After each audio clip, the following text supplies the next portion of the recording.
I would like to call the April 25th, 2023 Committee of the Whole public meeting to order. Oh, God. I would like to acknowledge that this meeting is taking place on unceded Algonquin homelands. I would like to thank the Algonquin nations for hosting this meeting on their land. I would now like to ask if anyone has an interest to declare to do so now. If not, I would like to call for a mover to approve the agenda. I see Trustee Presley. Does anyone have any changes or additions to the agenda? I don't see any. I'm going to move for a vote. All those in favor of the agenda? Carried. I would like to now call on Director Giroux to introduce our presentations for this evening.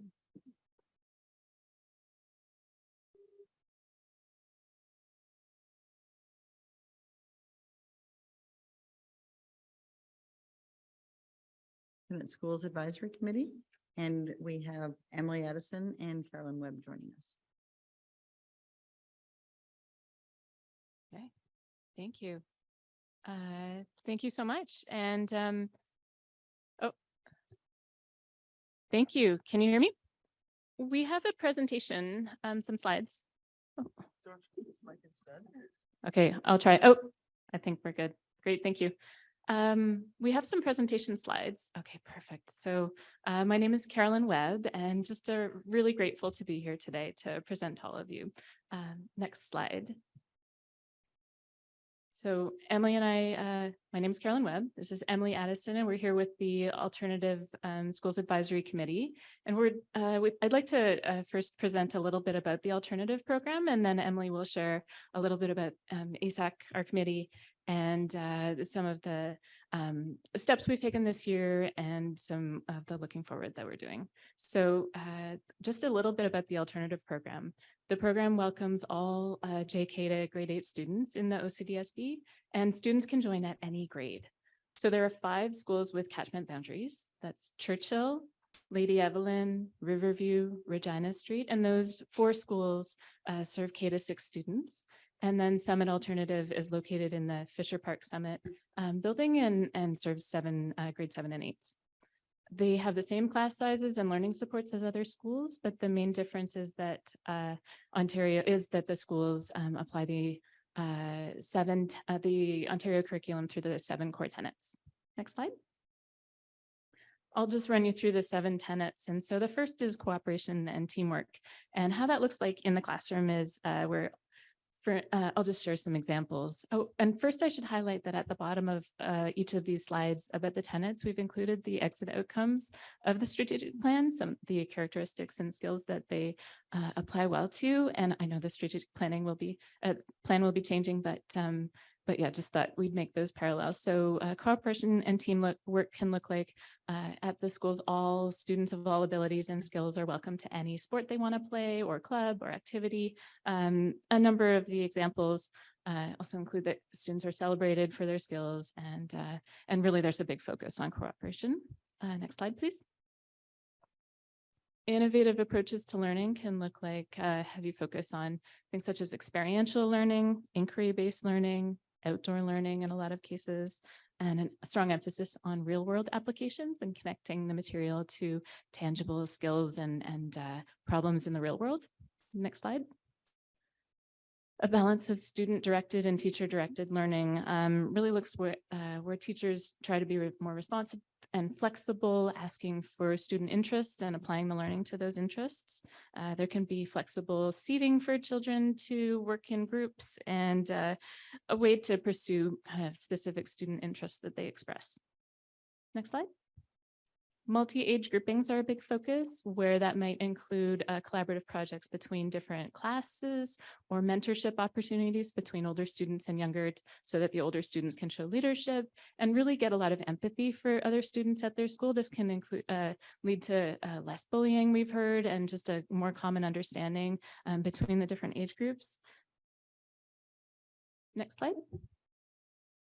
An integrated curriculum is a big emphasis where there's connections between different subjects. And that might learn, one example could be learning about more history or social sciences through an art project where you learn about the artist and do some art, but also learn about their life and different barriers that they faced and some other aspects to their culture. Next slide. Family and community-centered school environment is a really big focus of the schools. There's a heavy emphasis on field trips, on having community partners come to the school or family members to talk about skills and knowledge, or even just to, families in the classroom to help with reading or math skills. So yeah, there's a lot of that partnership between different folks. Next slide. And ongoing assessment and evaluation is a priority. That there's a big focus on student goal setting, and that might include weaving that into project activities and reflection activities. Student-led conferences also can be a feature where students present to their families and share what they've learned and some reflections about that. So I'll pass it along to Emily now. All right, thanks. Next slide, please. And some of these may be familiar if you were on the board last year. We wanted to do a little bit of a kind of recap because we knew that there was lots of new people on the board. So lovely to see lots of new faces here. Back 2 years ago, the ASAC did a community conversation discussion with our communities. We developed 7 questions working with our trustee and our superintendent at the time. And we had both parents and staff participate in that community conversation. What we heard relates a lot to the strategic plan that's currently in place. There's lots we love about that, and we're excited to see what the new strategic plan will have. But next slide. Wanted to highlight a little bit about what we heard from our community. I'm just going to address the second quote here. Carolyn pointed out the tenant about cooperation. Here's a quote: "The emphasis on cooperation over competition is not often appreciated in regular programs. Teachers and administrators may say that cooperation is primary, but don't realize how pervasive a presence inherent competition really is in their program. Developing a culture of awareness within a school allows the feelings of respect, understanding, empathy to flourish." Next slide, please. We also heard in terms of how the program was kind of special or different or meted needs. I highlight the second quote here: "Emphasis on connection. Students connect with a wide variety of peers in multi-age groupings. Cross-curricular connections with an integrated curriculum connect their school life with a family and broader community." And just yesterday, we had our monthly ASAC meeting, and one of the principals was there and was pointing out when she's taught at a kind of regular school, there was kind of questioning, not people didn't like split grade classes. At their alternative school, split grade classes are something to celebrate and really is something that is valued in the alternative program. Next slide, please. We asked about impediments to the program. I'm not going to go into this in detail, but lack of effective communication and promotion was one thing. Various impediments at the board and provincial level, stifling innovative approaches. And then families choose the alternative program for many different reasons, which is something to celebrate and is really great. And it also has some unintended consequences. I do want to highlight too that by far the most challenging thing that we've had to deal with was the COVID restrictions for the past 2 years, because as you can imagine, we couldn't do multi-age groupings. We couldn't have volunteers in the schools. So the program really suffered for that period of time, but it's now kind of reblooming and it's quite exciting. Next slide, please. So we also looked at opportunities where the OCDSB could provide support, and that related to learning and collaboration opportunities for teachers.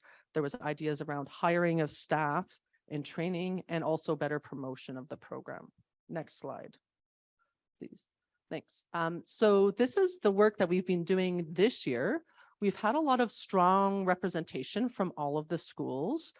We've had parents from every school engaged with ASAC's work, and we've had staff at varying levels from the OCDSB at our meetings. And we really value having staff at the table because they provide that perspective. It's really the whole community, alternative community working together, even though the parents are the ones making the decisions at ASAC. We had our terms of reference passed by the Board of Trustees in September. Let me see. Oh, yes, we updated HR protocol through working with Amy so that teacher postings at alternative schools actually recognize the program. And that's something that we didn't have before, which we're really excited about. We're also developing a common principal profile, which Michelle Giroux, when she was at our meeting in September, suggested. And we're so thankful you did, Michelle. Thank you. We're just finishing that process now so that all 5 schools will have a common principal profile. And then finally, we've been encouraging and supporting the alternative school staff in a collaborative event that was just held last week. And there was over 55 staff members after school hours that got together for two hours. And this is something that happened historically with the program, and staff are very keen to continue that work next year and continue to get together. Next slide, please. We got some historical documents about ASAC's work and the alternative program, which we're working through, very helpful reference material. We've met with the planning department. We provided feedback on the strategic plan and the director hiring. We've supported Riverview during the current challenges they've had this year. We've also been in conversation with the communications department, had a meeting with them. We're starting to work on alternative school handbooks and alternative in action documents to support the schools. And we've started early discussions. Is that 10 minutes? Or is that, I don't know. We started early discussions on exploring the program name, and I can talk about that later if wanted. So just very quickly, next slide, please. We do have some current challenges facing our committee. Volunteer capacity is something that impacts us. We do have often about 10 people at our meetings, but we would love to have more engagement. We have heard from OCASC that there is challenges with parent engagement generally right now, and that families are just exhausted after the pandemic. There's also lack of clarity on responsibilities relating to the program. And then, of course, the impacts of the pandemic. Last slide, please. So going forward, we're looking to clarify who's responsible for what. We're going to be working on handbooks. We're going to be exploring the name alternative, creating a flyer. We look forward to hopefully next year doing a board-wide program information night, engaging parents about the tenants, and then continuing to examine barriers and also identify other needs. Final slide with our email, please. So if you have any questions or comments, we'd love them now. You can also reach out to us. We have a new email as of this year, asac@ocdsb.ca. Thank you. Thank you both for taking the time to speak with us this evening, and support from staff and Superintendent Hannah. It's great to see you all at the table. I have some speakers for you folks, but if I can ask that the deck be shared with us. It was a fantastic deck, and we didn't get to go into the nitty gritty. So I have Trustee Kaplan-Murth. Go right ahead. Thank you for your presentation, and through you, Chair. My question to ASAC is, what additional supports do you need? And I'm thinking about Lady Evelyn, which is one of the schools that I'm responsible for, as well as Riverview, and knowing also as a physician that there are a lot of young people who end up in alternative schools who may have other special education needs and behavioral needs. Your presentation was great, but I'm wondering, are there supports or things that you need that you're not getting right now in alternative schools? Yeah, so I would say that this year working with Amy has been incredible. We've had a lot of support. So in terms of moving things forward, there's a lot of things that we could have done in previous years that ASAC just wasn't ready to do. And Amy's there with us helping, and all the school board staff have been very supportive. We are interested very much in looking at the data around the percentage of students with IEPs. So we have recently reached out to SEAC, and we'll be talking to SEAC about a way to look at that, because we have heard that some of the schools feel and that there may be a higher proportion of students with varying needs. Our schools do really well generally supporting those students. We regularly hear, for instance, at Churchill, I know many families where it's like my child was crying under the desk every day, and then they arrive at Churchill and they're thriving.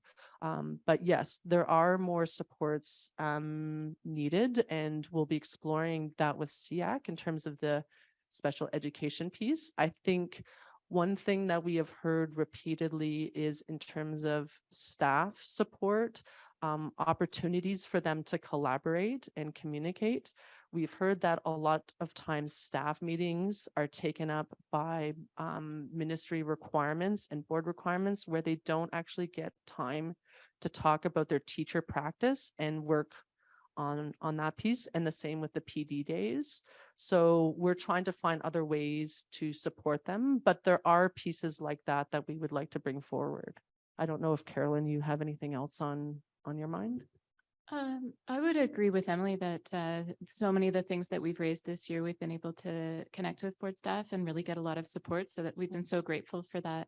I think one of the things that we can think more about and get more information from teachers is Emily pointed to some of the, restrictive policies or other pieces that folks feel might be restricting the teaching. And it's a question of whether those are actually restrictions or whether they're more an interpretation of policies or that, and whether there are more creative ways to work within the policy to achieve, the teaching method or the interests that that staff have, or that families might have. And so really appreciate your question, and I think that we'll think more about it and how we might bring any specific points forward if there are any. Yeah, Thank you. I might just add that communication historically, we have heard repeatedly parents say when they find the alternative program, say in grade 3, I wish I had known that this program existed for my child. I did not know this existed. Or they might have a misinterpretation of what the program is about. So they don't consider it as an option. So that's one of the reasons why we met with communications in the fall. And there's lots of ideas we have around how communications could be improved around the program. The challenge is that there's lots of other things that ASAC is also trying to tackle right now. And for instance, we really wanted to see the staff be able to get together after 2 years of pandemic practices to be able to strengthen those practices. And we wanted to talk to planning. And so there's, our hands are so full with what we could be doing. But yeah. Thank you, Trustee Kaplan-Mirth, for that question. And I have to agree with Emily and Caroline. Those of us who get to work with Superintendent Hannah, it's a pleasure. We learn so much. I'm going to move to Trustee Nash on my speakers list. Thank you, Chair, and thank you again for this wonderful presentation. Like Trustee Kaplan-Mirth, I have 3 alternative schools in my zone. I have Regina, Churchill, and also Summit Alternative, which is at Fisher Park. I've visited all 3, and I've come to very much appreciate the philosophy behind the tenets. And I know we do find some of the tenets across our schools, but I certainly wholeheartedly suggest that we further those that type of approach of learning to our other schools. And I'll come back right now to this communication aspect, which was raised by our speakers today. I just heard, and this is often comments that I do hear, is particularly with parents with that have children with IEPs, and this came in actually just this week. And I'll just paraphrase from the email I received. It has been suggested to me to move my child to an alternative school. When I counter by saying that the description on the website sounds like it's less structured and relies heavily on student to guide the content, none of them have been able to explain to me how this would really benefit my child. And so it's coming back to that piece of communication, of whole district understanding of what the alternative model is, and ensuring its success. And there are still work to be done in that regard. So again, thank you for your presentation this evening. And I continue to will support you and certainly participate in meetings. And thank you, Amy, also for your support. Thank you, trustee Nash. Next I have trustee Presley. Thank you, Chair, and through you. I just wanted to extend a thank you to both of you, Carolyn and Emily. I've been able to sit in on a lot of the ASAC meetings, and the work that you two have undertaken is astounding. The dedication and commitment is unparalleled, and I'm so thankful to be a representative as well. And I really appreciate trustee Nash and her statements, because this is something very close to my heart, as we all know. I would love to hear more recommendations on what we as a board could be doing to support the alternative program. And I look forward to increased communication between the board and ASAC in order to meet those needs for you. We can come back with those later. We're all very excited. It's very exciting. Thank Yeah. you, trustee Presley. And then I have trustee Lyra. Hello, thank you. I'm going to echo my colleagues. Thanks for your presentation. I know how much work goes into being a volunteer, and it is often underappreciated. My question for you was about, you said you'd come back to the renaming and you didn't have a chance. And I'm hoping you could expand on that, because one of the things that I've heard from parents who predominantly aren't in the alternative program is confusion between the alternative program and the alternate program. And the alternate program is well understood around the province. It's sort of, there's good branding, for lack of a better word, on what that program is. And there's just a lot of confusion amongst families about why we have an alternate program for the elementary grades. And so I was hoping you could expand upon the renaming or thoughts that the committee has had. Sure. And thanks, Lyra, trustee Lyra. You raised that question last year, which was really helpful and began the discussion for us. And I think we should definitely acknowledge that this has been an ongoing conversation at ASAC, because it's an issue that keeps coming up in terms of the confusion about what the alternative program is about in relation to the alternate program. I have sat in TDSB, ASAC, the ASAC version of TDSB meetings, and their alternate program is actually called alternative for the high school. And so they have an even more complex situation. I think when we raised it after we appeared last year, we started that conversation about possibly renaming it.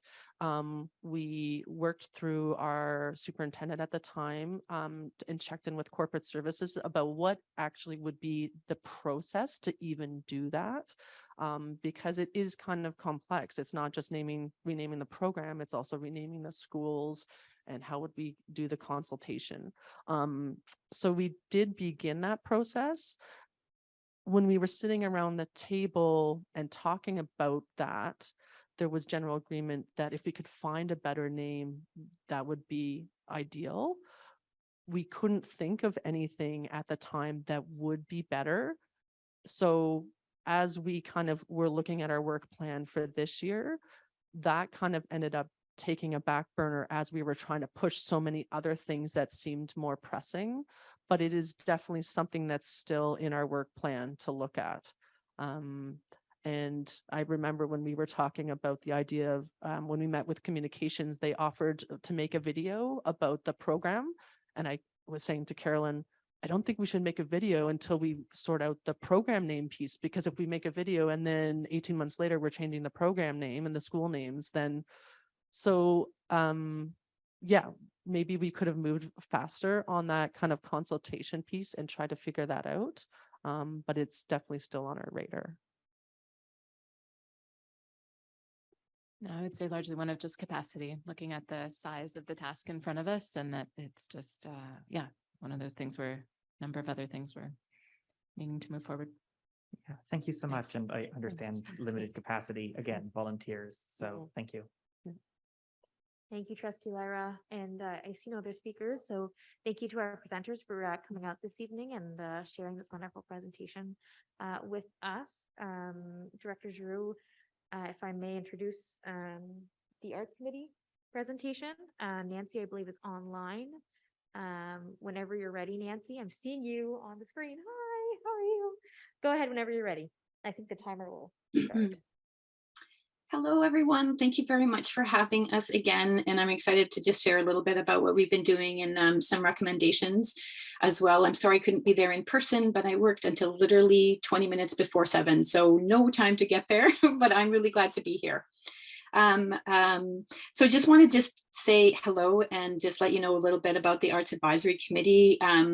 We are a small but mighty and wonderful group with an incredibly large range of voices, from community voices to individual like MASC and also NAC as part of our committee, as well as elementary and high school representation and parent council representations as well, because councils tend to have a lot of extra support, in particularly in the arts. And so we encourage them to join in the table for voices. We're looking to expand that as well with more student voice, as well as just variety of voices as well. But our mandate, we are an independent advisory committee, so we're not a statutory based committee, and we are basically looking at programming of the arts programs at the OCDSB. Next slide. And so basically, I wanted to begin with, and as well to acknowledge and thank all of the staff, particularly the arts coaches and the program and learning department, who have really directly supported the students, the teachers, and the staff of providing excellent supports and resources, of which we need more of, but specifically Jennifer Baudouin and Suzanne Thomas, who have been amazing. And unfortunately, we will be losing the arts coaches, and that's something that I just found out about. So I really wanted to share our appreciation for all the amazing work they have done and the legwork that they have put together to provide resources for teachers and instructions. Also, just this little slide, you can see this is what we believe the arts are. It's basically an opportunity for individuals to just become more, be more, do more of themselves, and really just launch and just explode in a sense and be more of who they are. That's really what the arts do. Next slide. We also wanted to share a little bit about what the importance of the arts, and in particular, what is so amazing about the arts, and in particular with the strategic plan coming in, as well as just the reasons why it needs to be supported. The most important one is student voice and self-expression, which is incredibly important for equity and well-being. Also, how important, and you've heard and you've seen so many evidence-based research done that arts, experiencing arts, being involved in arts, any kind of connection with the arts supports mental health, which is something that is very critical today. Also, there's been lots of evidence that any arts experiences increases actual academic achievement. And it's because of that creative process that they go through, we all go through. And the important part about social emotional learning, that it actually supports that. And considering how much work OCDSB is putting into the third path and social emotional learning in the elementary level, this is a really important piece to look at how we can increase and just provide a really great, vibrant arts program. Next slide. So I wanted to share with you, because I know some of you are new as well, just as earlier. One of the things I joined the Arts Committee a few years back was because I didn't really know how arts was actually delivered, what was in place, and I really wanted to find out more. So I thought we'd share a little bit about this. First of all, the arts are done through the Ministry of Education curriculum through 4 basic strands: music, drama, dance, and visual arts. And in the elementary field, it's actually, we're required, the ministry requires us to do 160 minutes per week. That is it, 160 minutes. And that's split between K to 8. So 40 minutes of each of them. I just wanted to share that because that was a little bit mind-boggling for me, but it was really important to know, because that also has ramifications and implications for how it's delivered, timetabling, scheduling, staffing, all of that as well. And also in the secondary field, basically, just so you know, that the high school graduation requirements requires just 1 arts credit to graduate. And the 4 basic modes are done in classes or sections, and the sections vary depending on the high school, depending on the interest, the how many people are signing up and registering, and also the available instruction personnel available to do that. But the beautiful thing is that with the secondary, OCDSB does offer a great variety to students. Next slide. And we're very happy. So so we want to share a little bit about what supporting a vibrant program kind of looks like, and what kinds of things, conditions that we need to put in place at the OCDSB to really run a great, vibrant arts program, and a little bit more. One of the things we've heard from everywhere, from all of our groups, are basically that we need more time with students to spend to engage in arts experiences. We've lost a lot of things were restricted with the pandemic. So we want more time with students, and that can be done with cross-curricular connections, many more cross-curricular connections, and even adopting a thing called STEAM instead of STEM, that basically is just adding arts in there as an understanding of how important it is for all of the education. Another piece is our teachers and our instructors, that they're engaged and confident and competent to support all curriculum subjects as well, but in particular their specific mode as well. Another piece I want you to think about and just look at is art spaces. Basically, where are we doing these arts programs? How well prepared are the schools to have these types of things happen? So that includes things like auditoriums, art classes, or music rooms, dance spaces where people can do their dance, even spaces to have materials like a kiln or pottery wheels. Do we have space, and how do we do that in OCDSB in an equitable fashion?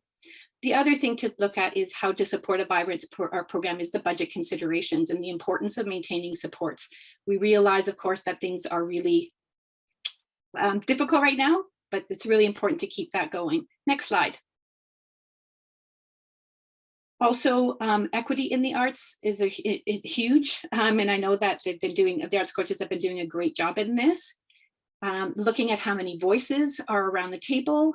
Another piece is renewal of the arts, because of we need more increased experiences. And the other piece is engagement and enrollment, really looking at how that's actually being done, and where are we engaging our students, and what are students really looking to engage in as well.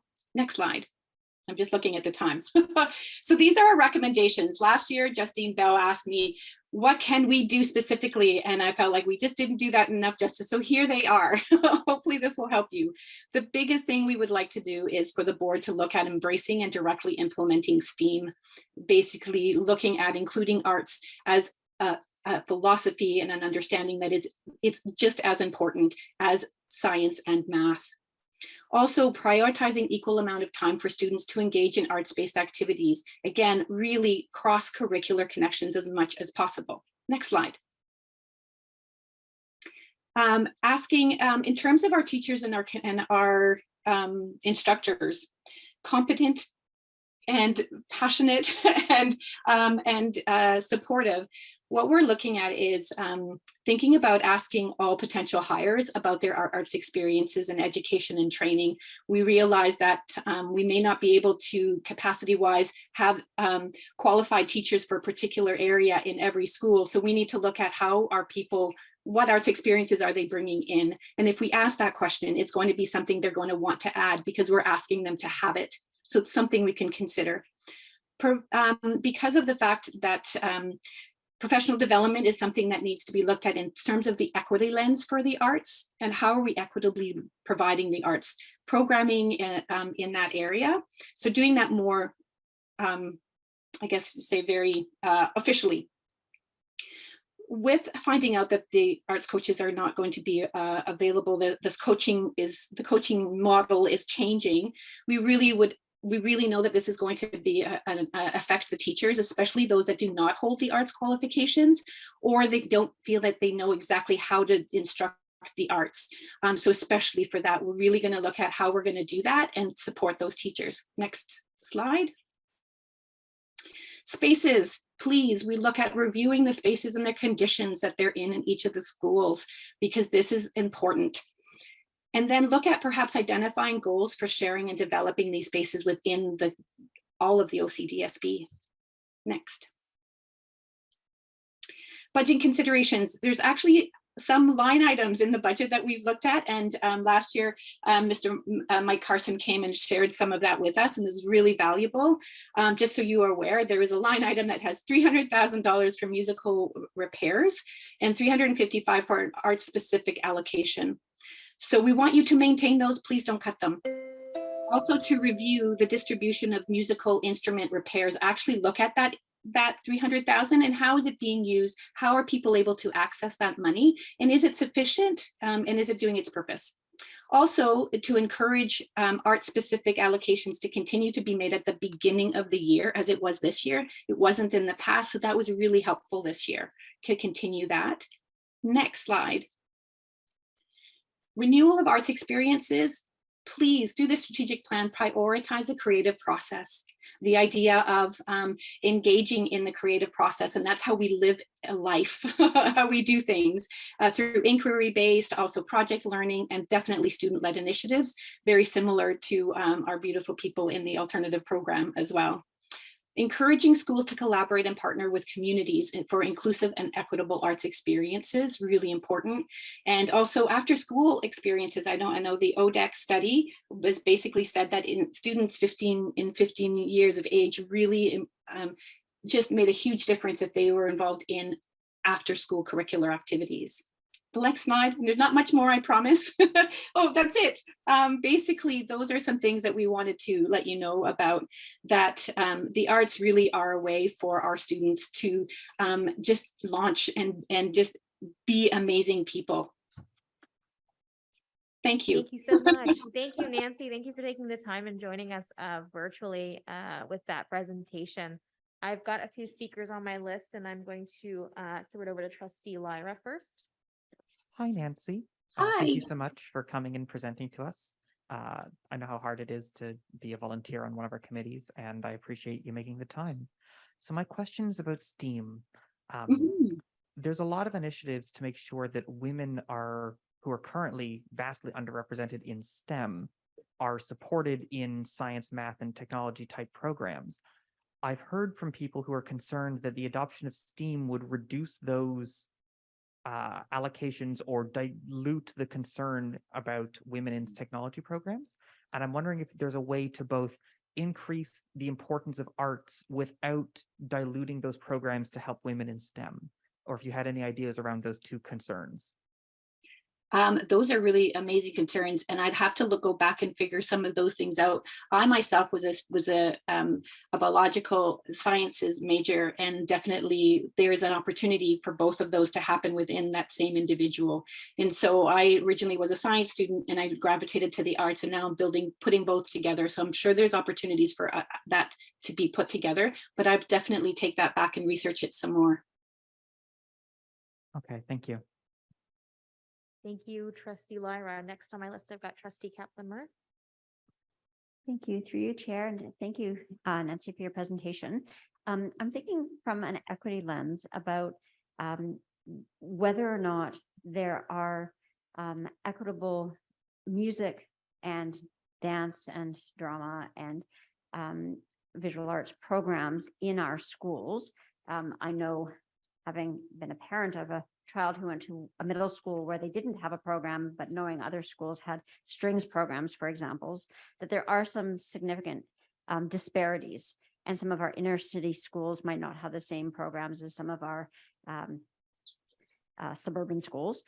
So I'm wondering whether the advisory committee on the arts has done a survey of which programs are available, and looking from an equity perspective at the kids who are least likely to otherwise be able to access programs like music, how we can get arts programs into our downtown schools, and making sure that the students anywhere in the city who want to access those programs are able to. Thank you very much for that. That is definitely a thing and a concern that we have been talking about for years about. So definitely doing a review or a survey is something that have been planning on doing. It's a little bit more difficult in terms because we're not necessarily we're an independent committee, and so the staff supports that are around that aren't the same. So we need to look at it. I would love to look at the idea of how we can better do that and support that, because the staff timing that would allow us to do that would need to be approved and to allow us to do that. So if there's a way that as trustees, you can move forward that a review or that a survey be done, that is something that we would really appreciate, because we believe the same thing.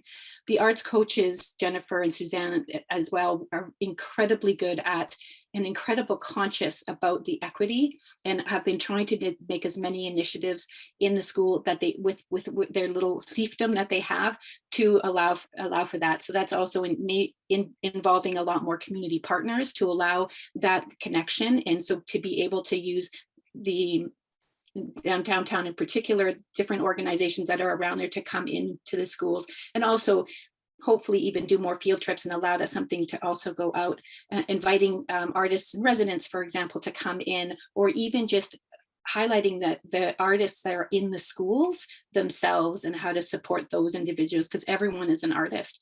So for me, if you could look at doing a review or suggest a survey, that would be a wonderful step.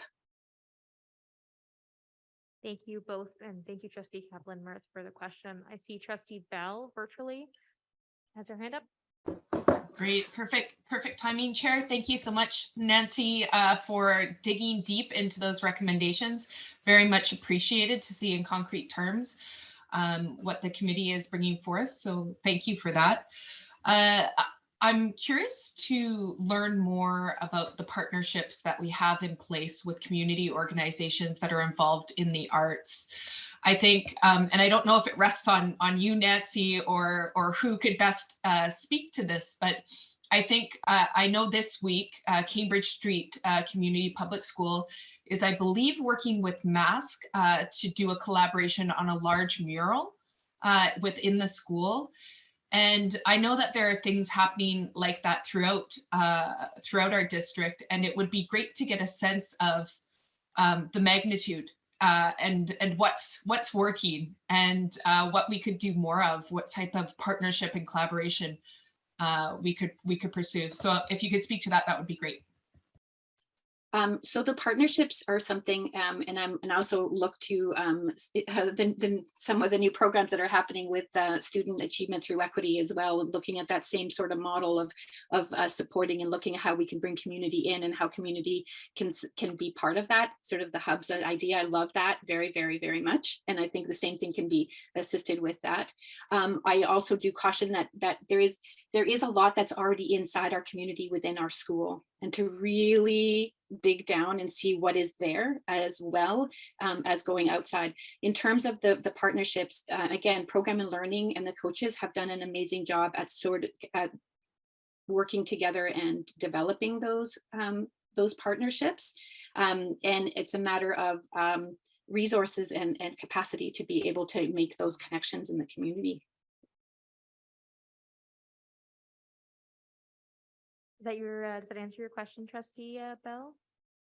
It somewhat does, but I'll follow up behind the scenes with the administration as well to get a better understanding of what's actually taking place. Thank you so much, Nancy.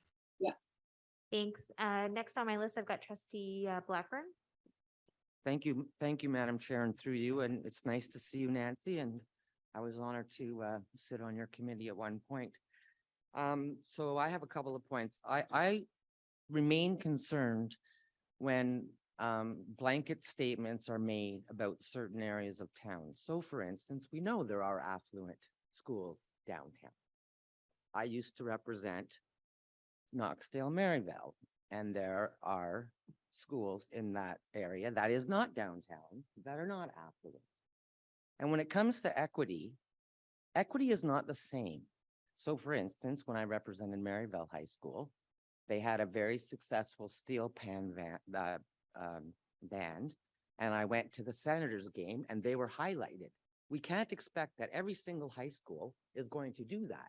And a lot of this is driven by staff at the school who have a particular interest in something. So, you know, again, I would just really caution people when we talk about geography in this district, not to make sweeping generalizations, because I just don't think it's helpful. Thank you, Madam Chair.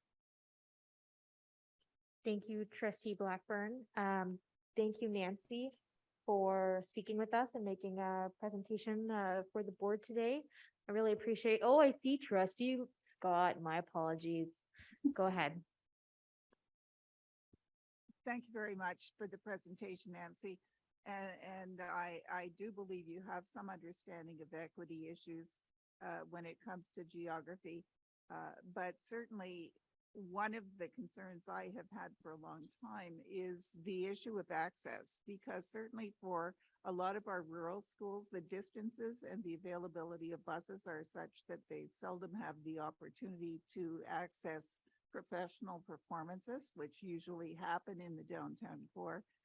So a lot of what happens in our rural schools is do-it-yourself arts and do-it-yourself arts performances, which are great, but it doesn't necessarily have the depth and breadth that might be accessible to some of the schools that at least could have the alternative of OC Transpo if they couldn't get a school bus.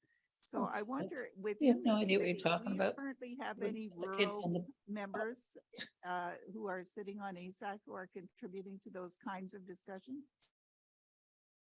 I'm sorry, can you repeat the question? There was a bit across and I couldn't quite hear you properly. Do you currently have any rural members sitting at ASAC who could speak to some of those kinds of equity issues? We don't at the Arts Advisory have that at the moment, but that is certainly something, if there's someone you can suggest, that would be great. We would open our doors. I'll see what I can do. Thank you. Thank you, Trustee Scott. And my apologies for missing you. I'm going to do one big eyeball sweep of the room. Trustee Blackburn? Sorry, Madam Chair, I just have a point of clarification. My comments were not directed at Ms. Solange. Okay. Thank you, Trustee Blackburn. Trustee Bell, I saw a hand. Is that an old hand, a new hand? Just to give you the heads up that Seema Lamba and Suzanne Lyon also have questions. Oh, I'm so sorry to both of you. I cannot see. Seema, I'm going to just put you on the spot and ask for you to speak. If you're there, if your hand is still up. Sure, sure. Can you hear me? Yes. Okay.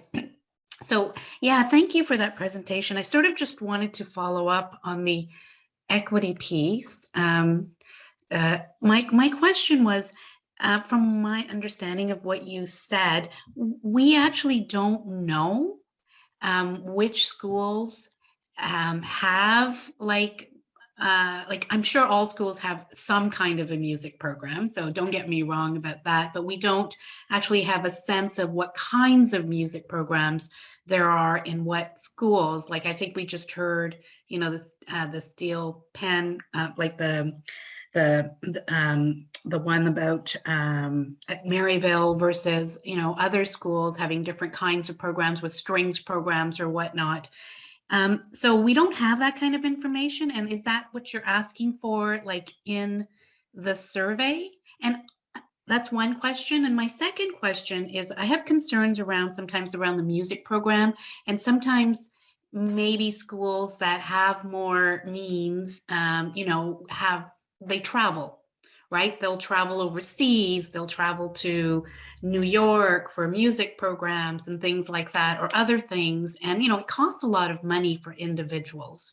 I know we talked about at a previous meeting around trips, but it does concern me that some people still can't go to these really important, you know, music programs. Do you have comments about that? First of all, it's because of it's a very I guess I could say it's a very multifaceted question, because there's so many different pieces, and depending on where you are and how and what is available to you close by, no matter what that might be a capacity limiting piece.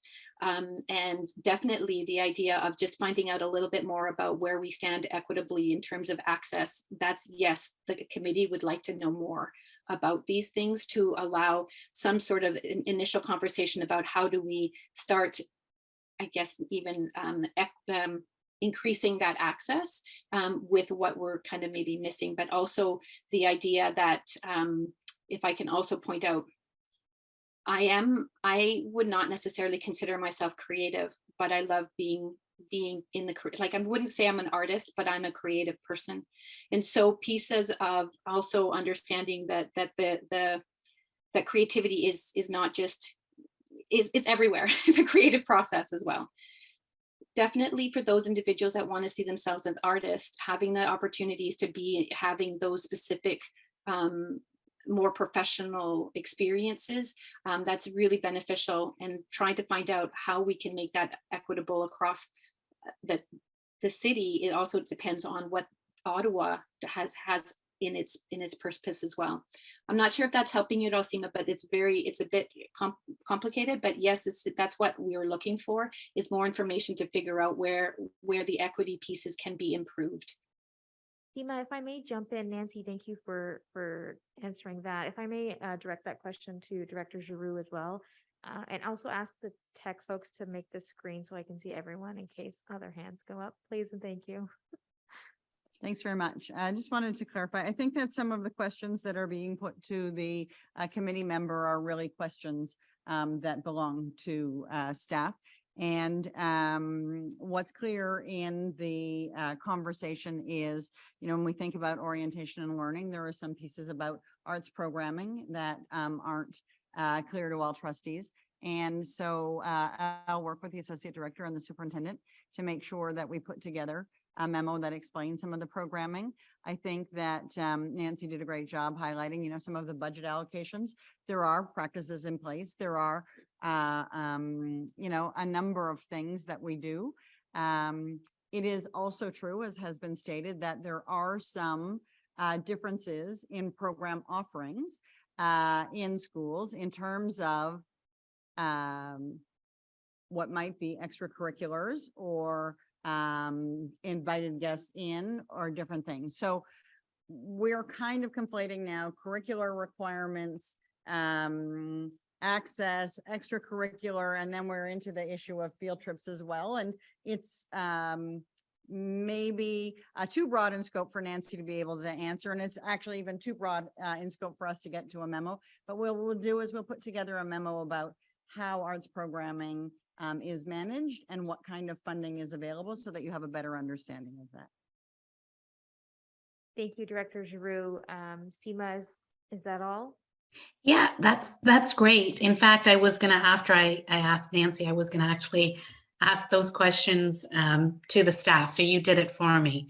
Thank you, because I would like the staff to actually think about how to get that information, whether that's through a survey or whether they have that information already to share. Thank you. Absolutely. And Nancy is just one of our lovely volunteers, so I appreciate her trying to do her best with the questions.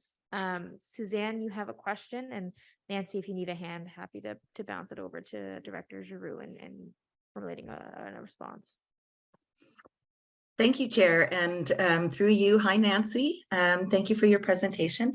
I wanted to just make a comment on a couple of things that I heard, based both on my experience as a member of the Parent Involvement Committee, PIC, but also as a longtime member of the Parent Council at several schools and chair of parent councils, most notably Century Public School, which is now closed, which was part of our excellent former trustee, Trustee Blackburn's zone. And she knows very well how hard the parent council at that school worked to raise money to provide experiences to children at that school. Century Public School was a K-6 English only track school with a catchment district that includes Parkwood Hills, which has many newly arrived folks and people who are economically challenged a lot of the time. Many of them, not all, many. So the fact that we were able to provide some extracurricular arts experiences to children at that school was largely as a result, entirely as a result of the parent council going out and raising money and coming back with ideas and funds to the school administration. The majority of our costs were related to busing kids places, to the NAC, for example, for a performance of the NAC orchestra, which many children have never seen before or since in their whole lives. Blues in schools, Maria Hawkins, the blues lady, comes and does an amazing thing on bullying, a musical thing on bullying and inclusion. With respect to access and equity, the schools that can raise more money or that have active parent councils, regardless of where they're located in the city, are the ones that are able to provide their children with more experiences in the arts. The only music program that was available there, and I suspect it's still true for many elementary level students, is playing the recorder. And I think that started in grade 3. So I fully support, as a member of PIC and as a parent and as a former chair of a parent council, a look at what the board is doing now, what they can do better, where things are happening, how we can collaborate and maximize resources, and where additional resources and supports might be needed. Thank you very much, Nancy, and thank you, Chair, for your time. Thank you, Suzanne, for your question. Director Giroux, did you have any comments? I think that I indicated we'll put together a memo about what programming is available and how we provide supports. And so that will hopefully address some of those questions. Thank you so much. Thank you, Nancy, for your time and for your presentation today. I really appreciate you being here, even just virtually. Thank you so much. And just a quick comment in terms of the school councils. I do want to note, let people know that school councils also are very aware of this and are trying to support each other. And there are many school councils that will, whatever money they have, will share it within the rest of their other zones and stuff like that. So we do try to support each other as well. Thank you so much for the opportunity. Thanks, Nancy, and thank you to all the presenters who came and joined us today.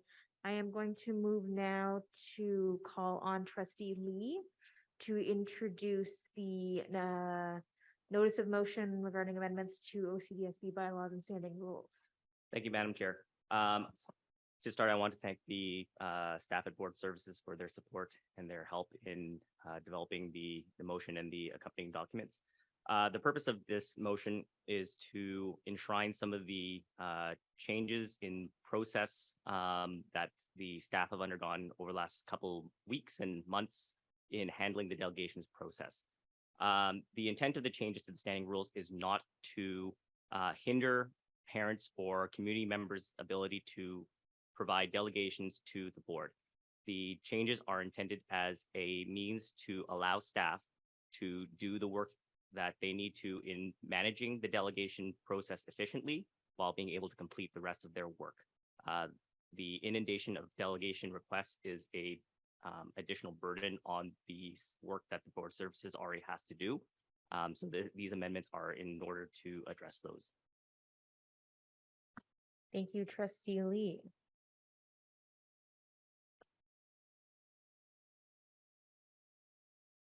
So sorry, so I'll put the motion as presented on the floor. Thank you, sorry. So do you need to read the whole thing, Trustee Lee? Okay. It's long. Trustee Blackburn? Thank you. We starting debate? Are we starting It's debate? I not- he's didn't know. not gonna- Sorry, I was waiting it's- for loading and Yeah, then that was there my was introduction. I have no further comments. Yeah. Perfect. Okay, thank you, Trustee Lee. Go Okay, and ahead, I'll be Trustee very, Blackburn. sorry, I'll be very brief, Madam Chair. I will be supporting these amendments. To add to what my colleague said, we also have a big amount of difficulty in this district getting through our agendas. And part of that is the amount of time we've been spending on delegations. So, I mean, as good governors, we need to ensure that by 10:30, 11 o'clock, we do our business, because our co-chairman of sport has no problems getting through their agendas, and we have huge problems. Thank you, Madam Chair. Thank you, trustee Blackburn. Trustee Scott. Thank you. I have a procedural question here, because under our bylaws, we need at least 2 weeks notice in writing for amendments to the bylaws. And I'm trying to recall when we actually received this notice of motion and if it came with the draft language. I believe that notice was provided in the 2-week timeframe. The specific, the practice we used in the past around notice was it had to identify the areas of change. The notice had to identify the areas for change. The specific language was provided, I believe, this week, but so not in the 2-week notice period, but that's not inconsistent with what we've done in the past. Sorry, trustee Scott, I can't hear trustee Scott. Trustee Scott, that notice was provided at the end of a board meeting. Was it a board or a committee of the whole meeting? But we had no understanding at that point in time, as I recall, what the change would be. Because what it does say is at least 2 weeks notice in writing in the bylaws is required. And what I'd like to know is when we received the notice in writing. I see Executive Officer McCoy with their hand up. If you can find a mic. Through you, Chair. A memo was provided, I believe it was 2 weeks ago today, in the afternoon. It was in the form of a memo, but it did include an outline of the revisions to the section of the bylaws that would be coming forward. It was not the specific notice of motion in that form, but it did include information on the changes that would be coming forward. But it wasn't presented as a notice of motion at that time, am I correct? There was an indication in the memo that this item would be coming forward as an item before the board for consideration. So there was notice that it would be coming forward for amendments this evening. But there was no mover name attached to that, as I recall. I don't recall if trustee Lee's name was attached to it at that time or not, but we were certainly at that time in discussions with trustee Lee about him bringing the motion forward. We did want to ensure at the time that we were providing the 2 weeks notice of the proposed revisions that would be before trustees, of course, subject to any amendments that were made at the time. Trustee Scott, I think trustee Lee, thank you, Executive Officer McCoy. Trustee Lee might have further clarification to your question. Well, I would just add one thing. Sure. I don't want to hold this up because I think it's a really important amendment to get through. But I do think we need to hold our own feet to the fire when it comes to making sure that clear notice is given when that is what is specified in the bylaws, that everybody actually sees it and receives it. For example, if that memo had been sent to us by email explicitly saying this is a notice of motion of an amendment to the bylaws, that would have been very clear indeed. Thank you. The memo dated April the 11th indicates that the memo is being provided as notice of proposed amendments to paragraph 11, delegations of the bylaw for consideration at the April 25th meeting.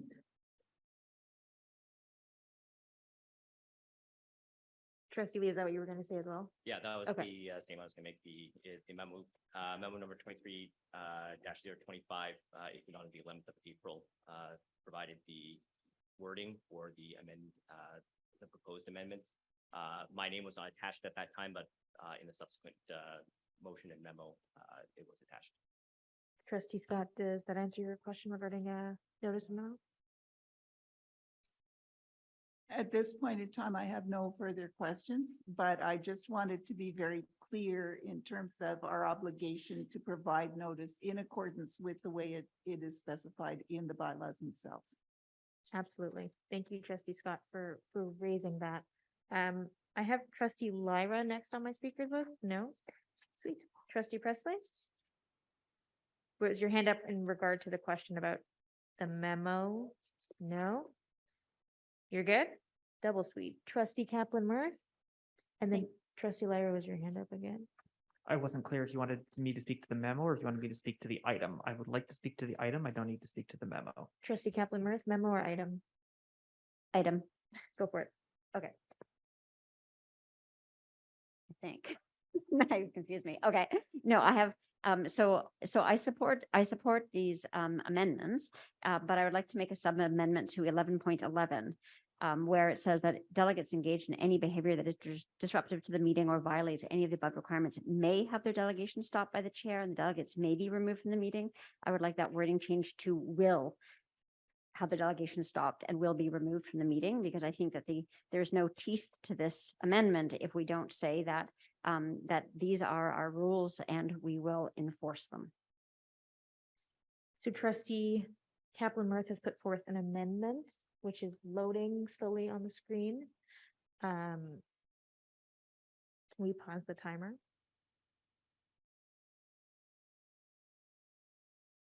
It's gonna keep going, but that's fine. Would anyone, was that introduction for the amendment, trustee Kaplan Mirth? Would you like to speak further?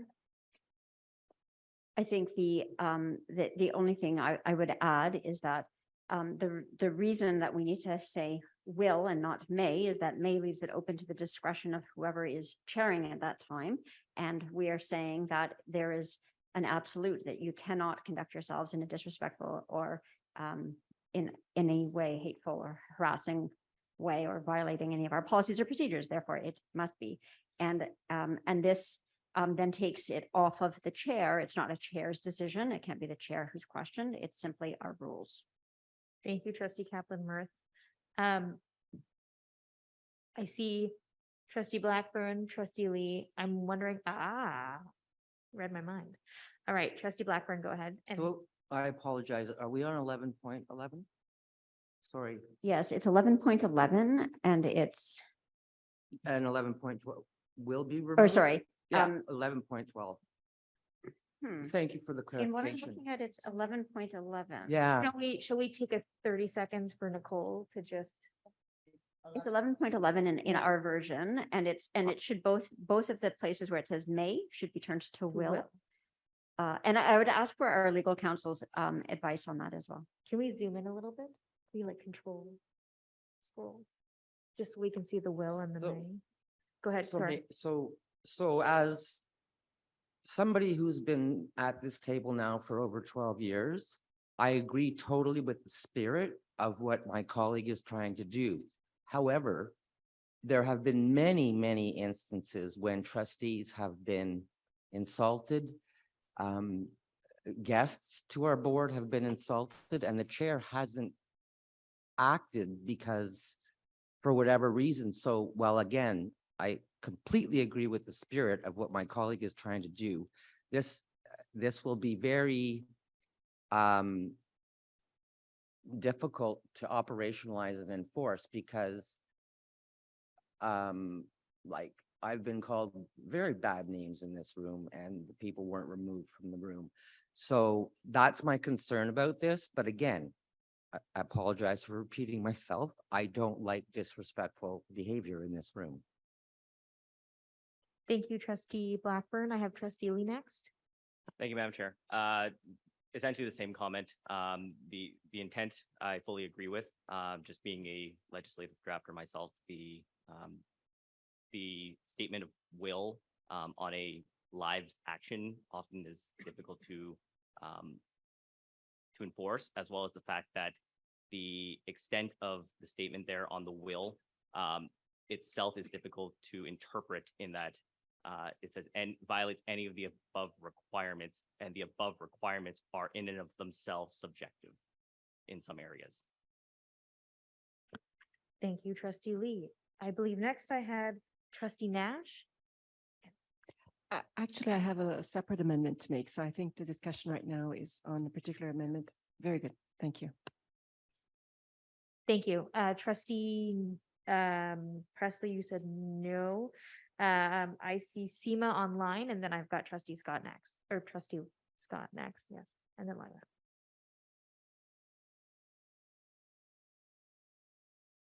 Sorry, I didn't, it wasn't to this amendment. Sorry. No problem. So I'm going to go to trustee Lyra next.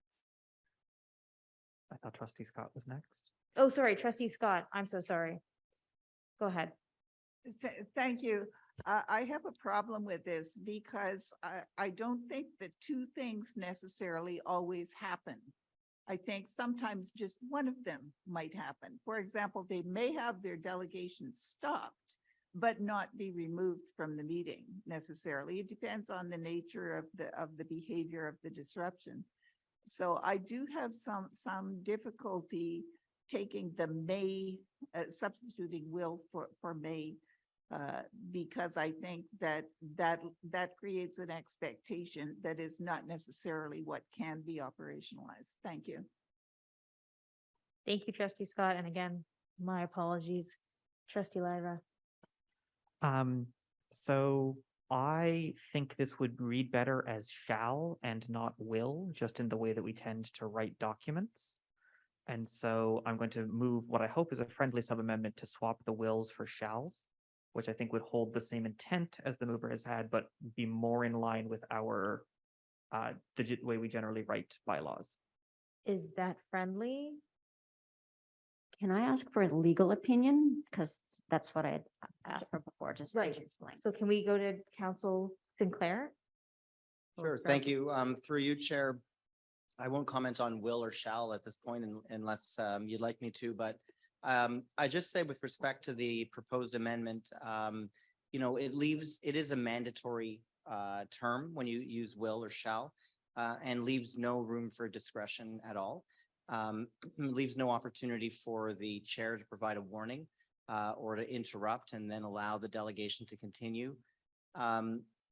As you all know, this kind of intervention requires split-second decisions, and that's very challenging. And so what it does is it puts the chair at risk of not complying with the bylaw because the chair will not have made potentially a split-second decision to interrupt a delegation and have the delegate removed. So I think it does create some challenges by making it mandatory rather than discretionary. Thank you. And that answers, I just want to clarify. That's very helpful. Perfect. Thank you. I, again, apologize. Trustee Lyra, you wanted to put forth a sub-amendment? So it's on the screen, it's to swap the wills for shalls, just because it's more in line with how we tend to write our documents. I didn't see any other hands on if it was friendly. If it's in- Trustee Blackburn, was that your hand? Is it friendly, but? The Yes, sub-amendment. no. Okay, I'm hearing. Okay, so we'll go to back to the original amendment and then, It's not friendly. oh, so we have to like, okay, yes, I follow. Yes, so we're gonna debate the sub-amendment. I'm sorry. Thank you. Trustee Blackburn, go ahead. Thank you. Then if we're going to debate the sub-amendment, may I get a staff comment on the sub-amendment? Who would like to go for it? From a drafting perspective, there's really no distinction between will and shall. It's a style issue.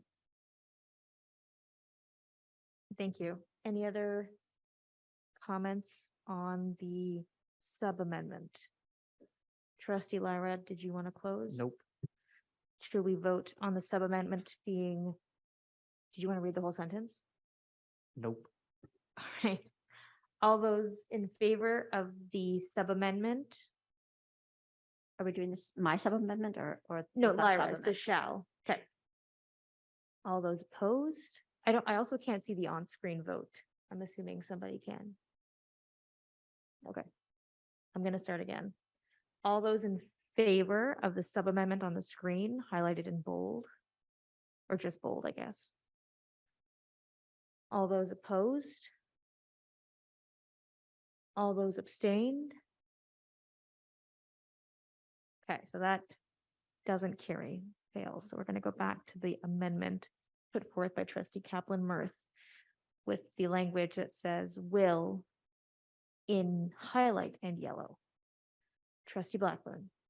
Thank you, Madam Chair, and through you, my question is to staff. So as staff has indicated, this may be difficult to operationalize. So if I'm a trustee that's not in the chair and I think something, or any of us thinks that something disrespectful and offensive has been done and the chair has not acted, do the rest of the trustees in the room have any recourse?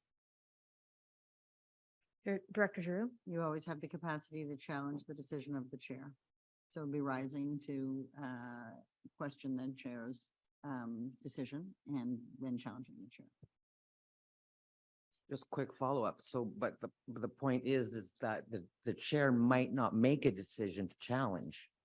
So if the chair just ignores what some of us in the room find offensive and disrespectful, problematic. I think Director Giroux would answer the question. Okay. Oh, okay. Oh, perfect. Just to clarify, Seema and Suzanne, are your hands to discuss the amendment or to further discuss other aspects of the motion that we can reach later? Amendment. Seema? Oh, I heard amendment, but I didn't see who's. Was that Seema? Yeah, that was Seema, and yes, it's to the amendment, I believe. Yes. Okay, so I'm gonna go Seema and then Suzanne. I just have a question, actually, and I don't have an answer to it. So it's to the mover of the amendment. So what's the feeling about giving a warning first before it becomes mandatory? That's my one question. And my second question is, sometimes delegations are speaking from their heart and their lived experience and can be emotional about that, and could be perceived as being one of these things. And I just wondered how that would be taken care of, because it is like coming from the community. Those are just questions I have. Thank you. Trustee Kaplan, did you have any response to the question? So I guess the reason that I was suggesting it should be will and not may is that I don't see how this bylaw changes anything. If we just say that it may, wasn't it always possible that that could happen? I thought we were trying to introduce some rules around the way that we will govern ourselves in meetings, in which case there has to be something that would be different from before. So, and I mean, to Seema, to answer your question, I think that we're all pretty clear on what offensive, obscene, defamatory language, gestures, and images are. It's not being emotional. And these, whether we say may or will, is irrelevant in that context. We're talking about, we have agreed upon lines that can't be crossed. And if they can't be crossed, I'm asking, why are we saying that maybe they can be crossed? Thank you. Seema, does that answer your question? It does, if we're trying to change something. My concern was actually around sort of like G, right? Engage in debate with other delegate, staff, or trustees, right? I totally agree with derogatory and personal things like no tolerance. I get that for that, but there are some of those that are a little bit not as clear to me. And maybe you can answer to that, but I see the point of wanting to make it stronger to give that message to people. Thanks. Thanks, Seema. Suzanne, I had you next on the list. Thank you, and through you, Chair, I would like to echo some of what Seema said and offer perhaps a suggestion. I fully agree with Trustee Kaplan Mirth that there really aren't a lot of teeth to the amendment if there's not a hard line. I think that that more closely defining those things that would immediately prompt a stoppage in a delegation or removal from the meeting would be helpful. I wanted to say on behalf of PIC that, you know, parents have expressed to us that they want to be able to participate in discussions and board meetings and public opportunities to do that. They want to be able to do that in a safe way. And a lot of what's been happening lately hasn't felt very safe for a lot of people. So I fully support changes that will make it easier and safer for community members and parents to participate and make their views heard and share those views with the people elected to manage the school board. PIC would like to remind everybody who comes before the school board that we are very much concerned with civility and the importance of civility. We cannot exchange ideas in a meaningful way without that. So I agree that there has to be a hard line for some activities. Perhaps the language from points A through G could be a little bit refined. Thank you. Thank you, Suzanne. I see trustee Lee next. Thank you, Madam Chair. To clarify, this particular clause is a tweak of an existing clause. The existing clause permits the chair to interrupt and request a retraction from a delegate, but does not allow the chair to stop a delegation outright. The back half of it, of expulsion from the meeting, is a current provision, but the stopping of a delegation is not a current permission under the standing rules. Thank you, trustee Lee. Do I see trustee Scott? Go ahead. I'm a little in disagreement with the previous speaker on that, because within the context of procedural rules in general, the chair has, whether it's in your bylaws or not, the chair generally does in fact have the authority, because it is the chair's responsibility to maintain an orderly meeting. And so whether it is spelled out in the bylaws, it doesn't really matter. The chair has the authority to stop a delegation and has in fact done that in the past for many, many years. But I think the really big issue here is that in our existing bylaw, a lot of these points are not made clear. And one thing that is still not made clear, even with this whole amendment, is that when the board meets as a board or in committee of the whole, these are our work. These are our business meetings at which we do business. They are not town hall general, let's come and have a discussion, all you members of the public meetings. These are meetings where we have, in some cases, very serious decisions to make. And if those meetings are disrupted, that means we cannot fulfill our responsibility to conduct the business of the board. So by spelling them out here, even though they may not be anywhere else, even by leaving it as may, that still sends a signal to potential delegates that there are some expectations for how the session with delegations will run and how they are expected to behave. And I think that's about as much as you can do, because you're always going to be able to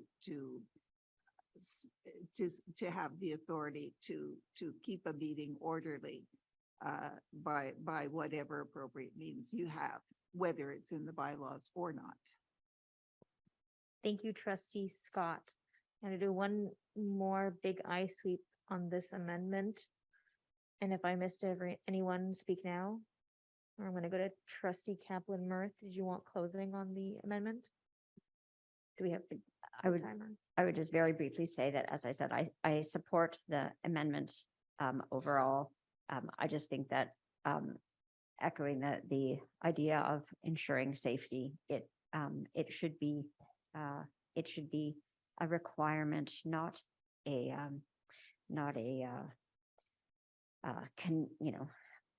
something that's left to the discretion of whether or not people are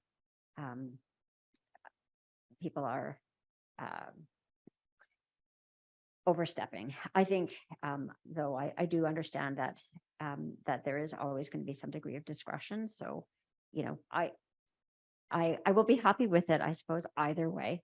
But I think it would be a stronger amendment if we said will rather than may. Thank you, trustee Kaplan-Murth. I'm gonna call the vote. All those in favor of the amendment that's highlighted in bold 11.12 on the screen. In favor? Opposed? Abstain? Right, so that fails, and we're back to the original motion put forth by trustee Lee.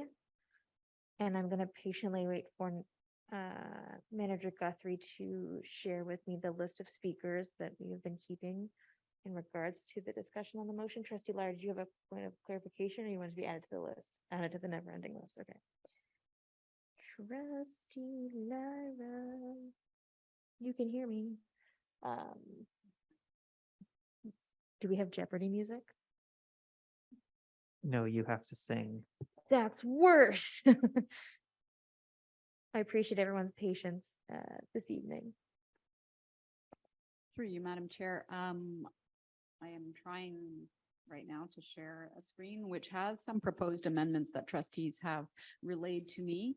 I think it will be a little bit easier if we work through the proposed amendments by section in numerical order. So we have, once I get the share corrected, a motion by, or a sorry, amendment by trustee Lyra first. Can I clarify with staff? Can we just go point by point instead of going by speakers list? Is that a rule? We can take the amendments in numerical order, I think, which is what Manager Guthrie had suggested. Okay, so trustee Lyra, we're gonna go to your amendment, which is gonna load on the screen shortly. Yeah. So 11.1 has a clause that talks about the chair of the board or at the discretion of the chair, any matter which is relevant to the mandate of the board. I felt this was unclear. And so if you move the little, there we go. If you move the little box, it clarifies that whether or not something is of the discretion, let me try that again. Whether or not something is the mandate of the board to address is not the discretion of the chair. The discretion of the chair part is on the when the person is able to address the committee. So I've just clarified the language because I felt it was unclear which part the discretion of the chair was applying to. And we've lost the, there we go. Thank you, trustee Lyra. Trustee Lee, was that a hand up, or you're just like generally like, "Ooh." Is this friendly? Is the first question. Thank you. Is this friendly? I'm seeing nodding. Oh, no, trustee Scott. Give me a second. That's okay. To find the right 11.1. Okay, again, Jeopardy music. The text is right beside it under current text as presented, and it's gone. Oh, So I'll just make a comment on this because I appreciate the concerns made about the chair exercising discretion.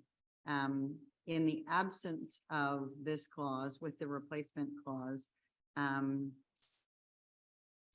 board then in establishing this as a bylaws defers the discretion to the requesters as opposed to the chair. And so that's the way that you should understand the difference in the discretion, because it's about removing it from the chair or vesting it in the requesters. thank you, Director Giroux. Trustee Scott, all good on your end? It is not friendly. Okay, it's not friendly, so we need to, trustee Lyra. I get introduction. Yes, you do. Go ahead. So we're gonna move on this. Yeah. So I think this is really important to make sure that, well, as the director has said, we are deferring the trust in whether or not something is relevant to the mandate of the board to the people who want to speak to us. I think we have a duty to hear our parent community when they say, this, I think, is the responsibility of the school board. This is the responsibility of the public education system in which I trust my children. And so I think you should hear the concerns that I have. I think that we can trust the community who wishes to delegate. I think the ability of the chair to say, this isn't on the agenda right now, we will hear it in due time, is reasonable and it's prudent. But I don't think it's the responsibility of the chair to say, that's not actually a concern that we need to hear. Because I don't think that's the power that I want any chair to have. And if there's a politician saying, I don't want this power, I think people should listen very clearly, because politicians love to accumulate power, and I don't want this power as the chair. Thank you, trustee Lyra. Do we have debate, questions, comments, concerns? Trustee Scott.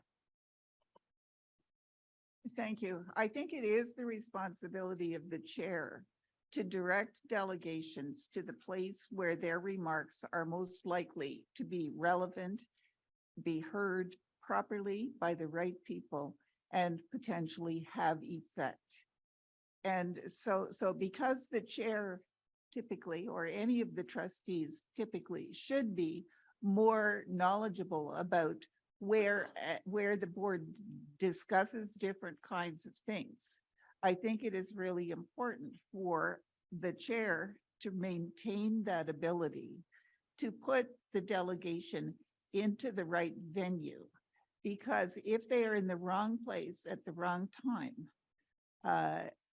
on something that is not even complete at all within the mandate of school boards, which sometimes has been known to happen, but they didn't know that. I think there are some significant opportunities for there to be some learning for whoever it is making the request to delegate, and for the boards to make sure that the delegations that are coming here are delegations that are actually talking about things that are within our mandate to address.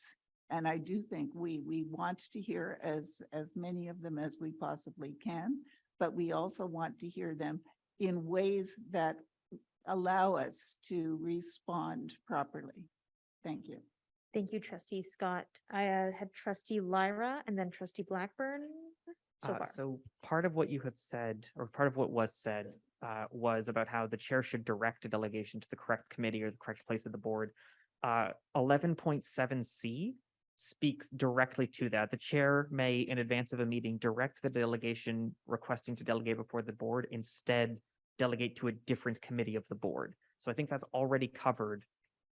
This is more about us saying we don't want to hear that concern at all because we don't feel it's in the mandate of the board. I think as a public institution, even if something is tangential to the school board, we have a duty to listen. And so I think the amendment is better as presented. Thank you, trustee Lyra. Trustee Blackburn, and I see Seema's hand is up as well. Thank you, Madam Chair. I respectfully disagree with trustee Evans. We are a school board and we have a mandate, and I mean, the notion that people could come here and talk about any topic under the sun is not an efficient use of our time. And I mean, I find this difficult doing the amendments like this when the whole document's not in front of us. But let's say, like, for instance, when I was the president of OSTA, when we had our public meetings, delegations had to address something that was on the agenda, right? And so the other thing is, maybe the delegation doesn't know that in a month, we're talking about the topic that person is interested in. So would the trustees not want to hear the delegations that are concerned with that issue the night we're actually going to debate it? So, but I look forward to the rest of my colleagues commenting on it. Director Drew, did you know? You're good. Okay. Seema, go for it. Just a question, is this the not the amended version, but is the other version currently in that bylaw as it is now, or was there changes to it in addition to the amendments? Just a quick question. There are a number of changes to what's currently in the bylaws for the delegation. So was it to the specific section or to? Yes, to the specific. Sorry, I didn't make myself clear. I apologize. The current language in the bylaws is any citizen or group within the area jurisdiction of the board may appear as a delegation before the board or committee to express their concerns, provide comments, or ask questions on any matter within the mandate of the board or committee. The delegation will be allocated time as follows, and then there's a time provision. Does that answer your question, Seema? It does. And then I want to ask the person who's made this change, as it is now, like, why did they change it to this language? And so that I can understand then the further amendments. Sorry. Thank you. That's it. Trustee Lyra, or Trustee Lee, did you want to speak to the motion on the table? Because Trustee Lyra has brought forth an amendment to the motion on the table. Sorry. So the language here was meant to, as best we could, like I said, without limiting again, the original wording, as best we can, without limiting any individual from coming to speak to the board, but keeping it on track as best we can with the business that we have to conduct. That was the original intent. Trustee Lyra, did you want to speak to the amendment of the motion? I have concerns that if you vest the power to decide what is and is not in the mandate of the board to the chair, that you are going to get groups who are going to say, how dare you let this person delegate, because they should not be allowed to delegate. You should use this clause to exclude them. We are going to have people who say, that's not in the mandate of the school board to discuss.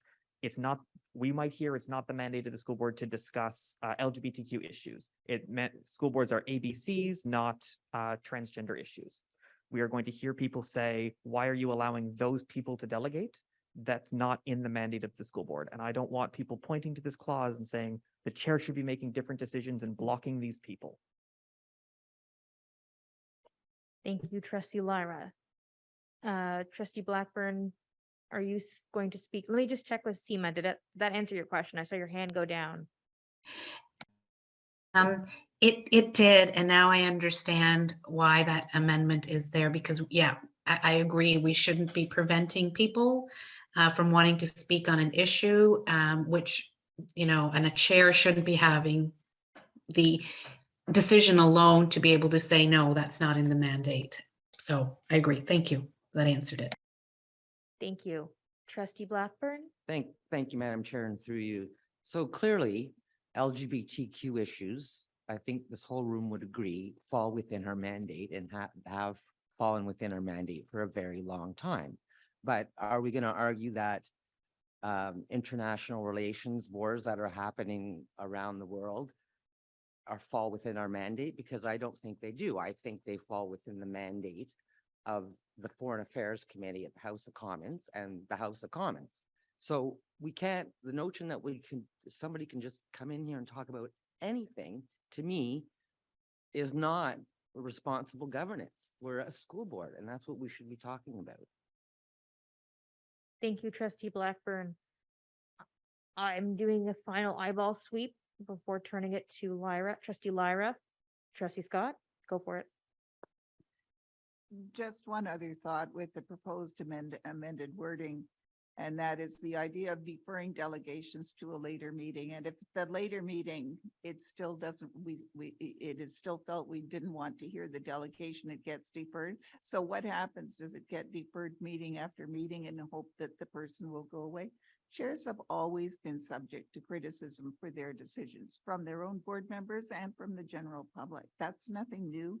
It's just something we have to work with and rely on the language in our bylaws and the rules of procedure and the legislation that is around us to support the positions that we take and the actions that the chair does as chair. Thank you. Thank you, Trustee Scott. Again, one last sweep on this amendment. Trustee Kaplan-Murth. Thank you, through you, Chair. I'm just wondering whether we have to cross out at the discretion of the chair or whether it could be both things at the discretion of the chair and the chair may defer. I'm not sure why one excludes the other. Can I turn to the mover to perhaps explain or respond?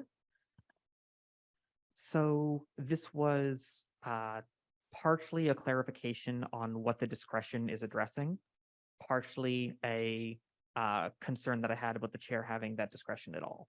So the ability to defer delegations to a later meeting ensures that delegations will be heard, but that it's not us saying we guarantee you will be heard at every particular meeting. We might want to push it off if it's not something that we're addressing or if we have a particularly busy meeting.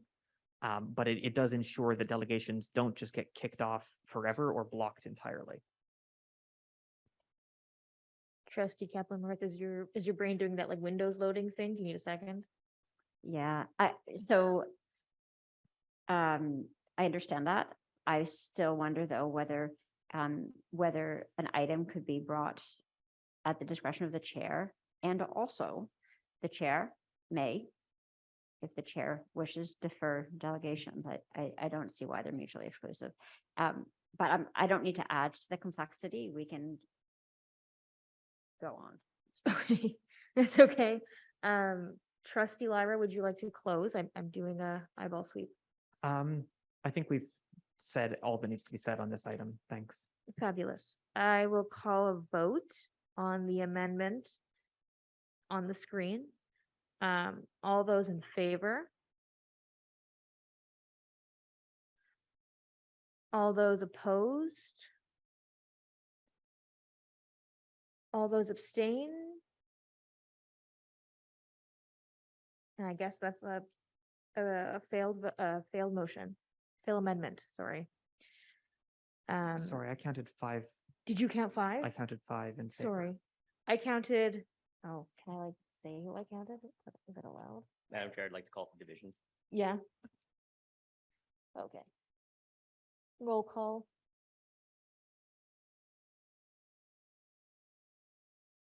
Yeah, so can I call for roll call, please, Yes, Madam Chair? yes.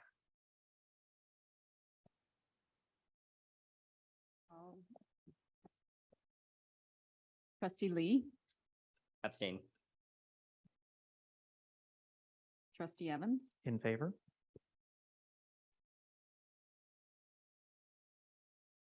trustee Kaplan-Meier, Abstain. trustee Dixon,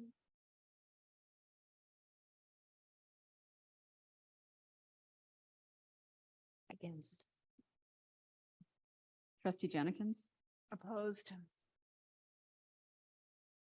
trustee Scott, Opposed? trustee Blackburn, Opposed? trustee Nash, Abstained. trustee Presley, In favor? trustee Bell, In favor? trustee Milburn, In favor? trustee Aziz. In favor? It's 5 in favor. So that passes, that amendment to the motion passes. Thank you, trustee Lyra. Thank you everyone for your patience with the roll call. Thank you, trustee Lee, for calling the roll call. Do we need a pee break? Can I call it that in public in a big kid meeting? Can we reconvene in 10 minutes at 10 after? Is that reasonable? I'm seeing nodding heads. Okay. We will reconvene at 10 after. Thank you everyone for your patience. I will not take out your phone, Michelle, I swear.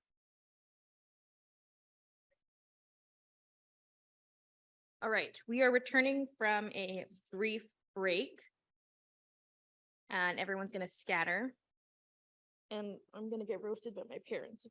I look like this in public. Okay. So we did trustee Lyra's amendment. It passed. We're going to trustee Nash. Trustee Nash. We have an amendment that you will introduce, and I will encourage folks to take a second to digest it as it's on the screen. So please introduce. Thank you, Chair. Yes, this amendment would align with our commitment to Indigenous rights, human rights, and equity. And what I propose is as follows. The chair, it's written there, so I don't need to read it. Do you want to, oh, there we go. Do you want to read it anyway? Because it's short Yes, and. yes, I will. The chair may increase the speaking time of a delegate by a reasonable amount to accommodate for Indigenous traditions, translation, and disability-related accommodations. Thank you, trustee Nash. Is this a friendly amendment? I see some nods. I see some more nods. Just to clarify, and sorry for this, but it should be or disability-related accommodations so that it doesn't require all three. Yes. Fair enough.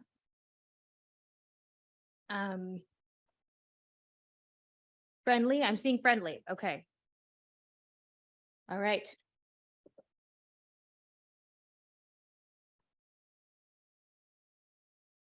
All right, so we're gonna move on to the next one, the next amendment to the motion from trustee Lyra. Trustee Nash, was that or comma, was that correct? It was Indigenous traditions / translation or disability? Wasn't all three? If that's correct, yes. Okay, no, I wanted to clarify. Back to trustee Lyra's amendment. Includes the stricken, et cetera, line 3 on the row. Trustee Lyra, would you like introduction? So this is a change in the bylaws that matches the change of practice that we have seen. I've been on the board for 5-ish years now, and I have yet to see us actually cut the delegations after 20 minutes. We almost always go by 10 delegations of up to 2 minutes each. And so this change in the language just reflects the practice that we already have. Thank you, trustee Lyra. Do we have questions? It's not friendly because I see a question, right? Sorry. Trustee Lee and then trustee Scott. So even though I drafted this, I was the one who moved this, I don't remember it actually saying 2 minutes anywhere in there anymore. Does it? I thought it wasn't there. Okay, trustee Scott. Thank you. 10 oral delegations at 4 minutes each is 40 minutes worth of delegations. A maximum of 10 delegations will be heard. The number of requests exceeds the maximum time available. Trustee Lyra? Oh, was it a question, sorry, to the mover, trustee Scott, or was it just a point? What I'd like to know is that what was intended? Trustee Lyra, was that what was intended in your amendment? So the goal is to make sure that a maximum of 10 oral delegations is heard. The provision that allows the chair to shorten the delegations, if we have a lot of them, would continue to apply. And so the concern that I have here is that we traditionally have asked questions of our delegations and allowed for a little bit of time for those. We don't actually stop after 20 minutes. We don't say we've heard 6 delegations and answered their questions and now we're out of time, we've cut the line. And so this is a change to our bylaws to make sure that it actually aligns with the practice that we have undertaken as a district. I would not intend to change the practice of capping at 2 minutes if we have a large number of delegations. I think that there's greater clarity, Madam Chair, with leaving it at a maximum of 20 minutes. It doesn't say a maximum of 20 minutes will be allotted for delegations plus questions from trustees. It says for delegations, which means you are in fact looking at 20 minutes to accommodate however many 2-minute and or 4-minute delegations will fit into that 20-minute amount of time.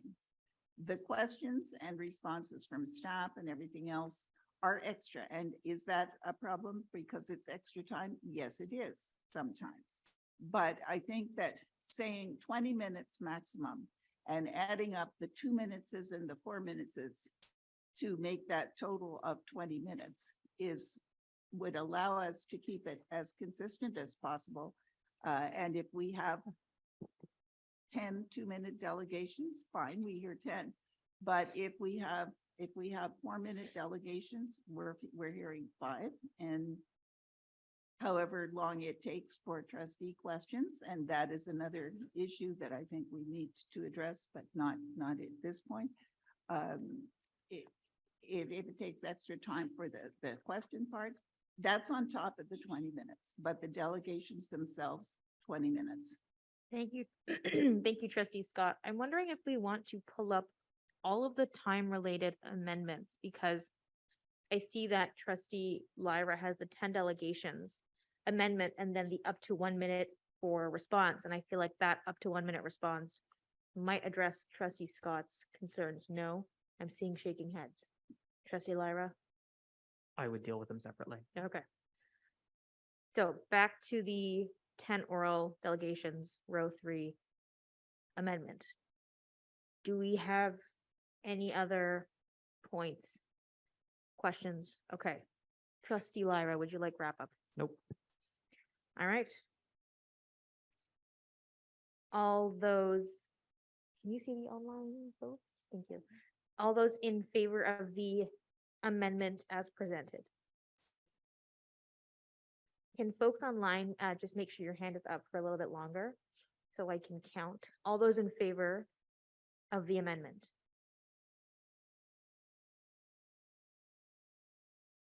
Okay. Hands down.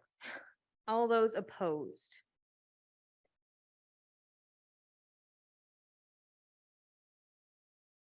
Thank you. Abstentions? So that amendment fails. And then the next proposed amendment is trustee Lyra's. Would you like to get intro? So we have seen a number of delegations over the last number of months where the questions have exceeded the length of the answers to the questions have exceeded the length of the delegation. We've implemented a practice of trying to limit answers to questions to 1 minute. This just codifies that practice into the bylaws. Thank you, trustee Lyra. Sorry, can I ask for the screen to be moved a little bit so I can see what the number is? 11.9. Is this a friendly amendment? I'm seeing some shaking heads. I'm not seeing a consensus, but I'll wait for the. So I'll ask one more time. Is this a friendly amendment? I'm seeing no. Okay. Questions for, or do you want further with that introduction? Nope. All right. Questions?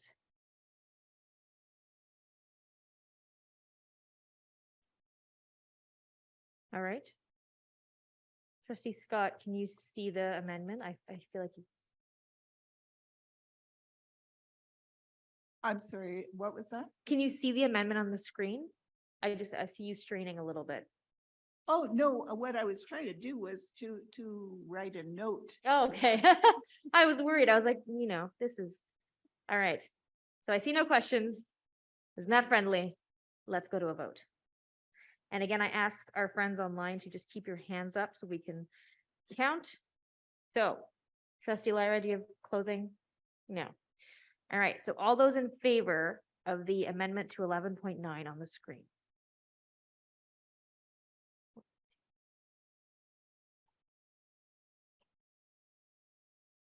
Opposed? Oh, that's 10. Abstained? So that passes. Thank you. I believe I'm presenting the next amendment. So may I pass the chair to trustee Jennings? Please and thank you. Yes. Thank you. So would you like to introduce your amendment, trustee? Thank you, trustee Jennings. Very briefly, I noticed in the Toronto District School Board's similar policy on delegations. They have the reference to the Ontario Human Rights Code, and that's something we've been discussing a lot tonight about abiding to legislation as a school board. And that's something I really want to highlight is when we have these debates about what is or isn't school board mandate, we're also following legislation authorized by the province when it comes to respecting human rights, which is something we do anyway with the OCDSB Code of Conduct.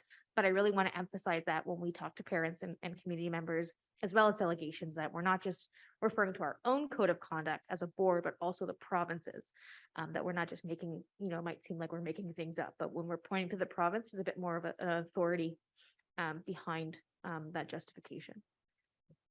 Thank you, trustee Aziz. Is this a friendly amendment? I'm seeing nodding. Yes. Okay. Thank you. Thank you, trustee Jennings. All right, we're gonna scroll, or is that, there's no way we're done. Are we done? No way. All right, on the amendments. Okay, so the amended motion will load if we all think of the Jeopardy music in our heads, and I will not torture you.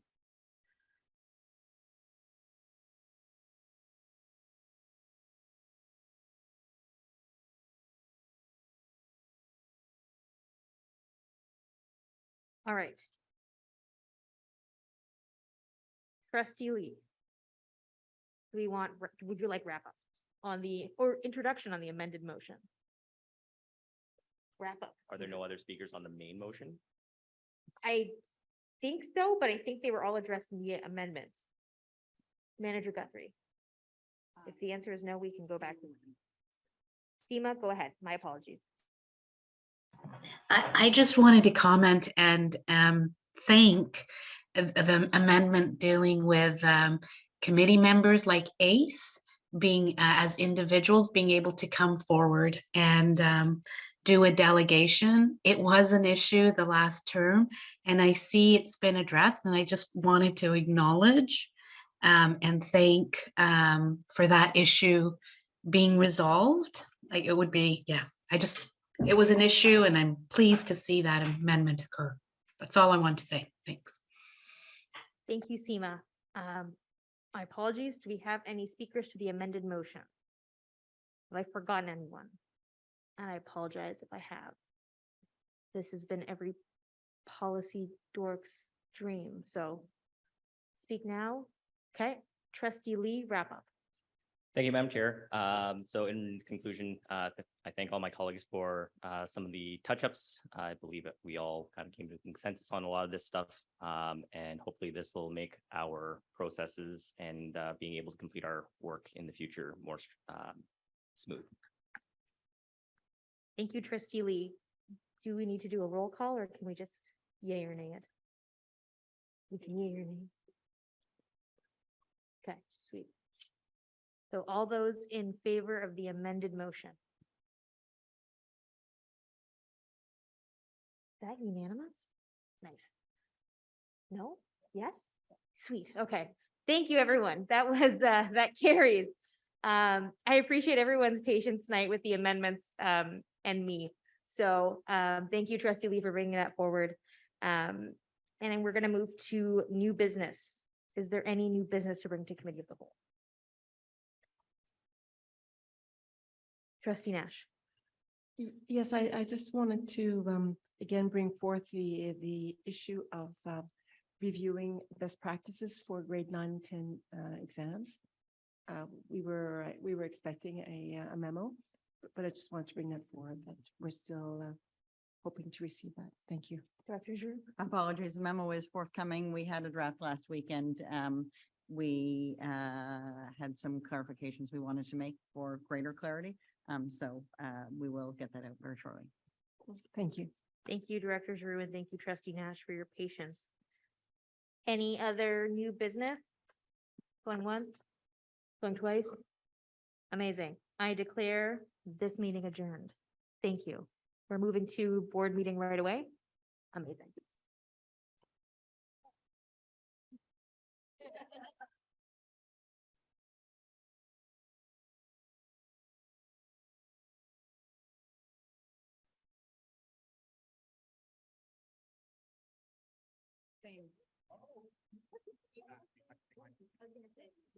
Yes.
I'd like to call the meeting of the 25th Board Public 2023 to order. I'd like to acknowledge this meeting is taking place on unceded Algonquin homelands, and I'd like to thank the Algonquin nations for hosting this meeting on their land. I'd like to ask if anyone has an interest to declare. Seeing none, I'd like to remind any board members that if you have one, please send it to board services in writing following the meeting. And I'm now looking for a report from the in-camera session. Looking to Trustee Aziz for the in-camera report. Nothing to, just working. Do we have anything to report in camera? I think we do. Maybe motions that we passed in camera. Mhm. It was in camera. Yeah. Just the in camera, April 4th. You know?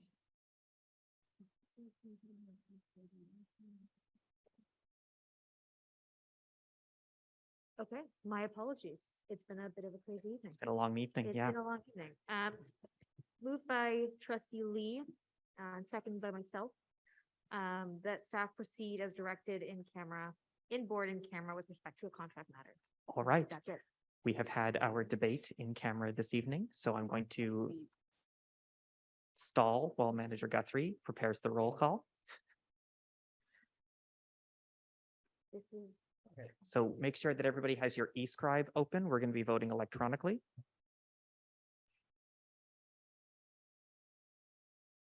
Wake up your laptop, poke your iPad, you know.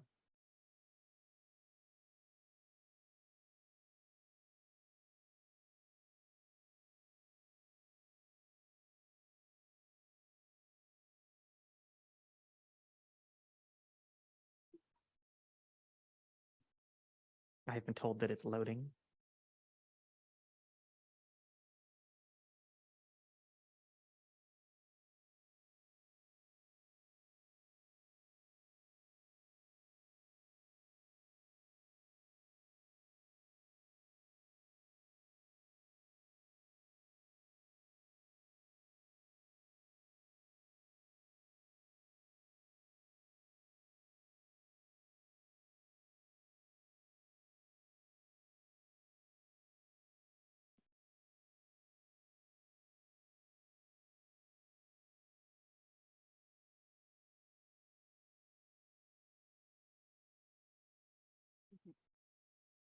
All right, and that is 12 in favor, none opposed, none abstentions.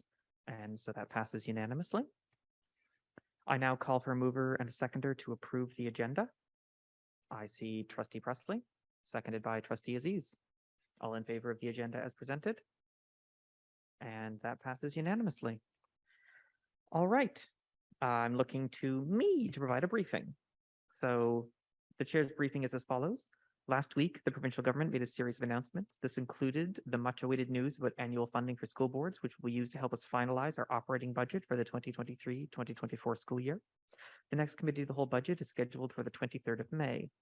In addition to funding, this government tabled legislation called the Better Schools and Student Outcome Act 2023. The legislation proposes sweeping changes to the Education Act with increased provincial direction in a number of areas. We will be reviewing the legislation over the coming weeks to understand the changes and their potential impact.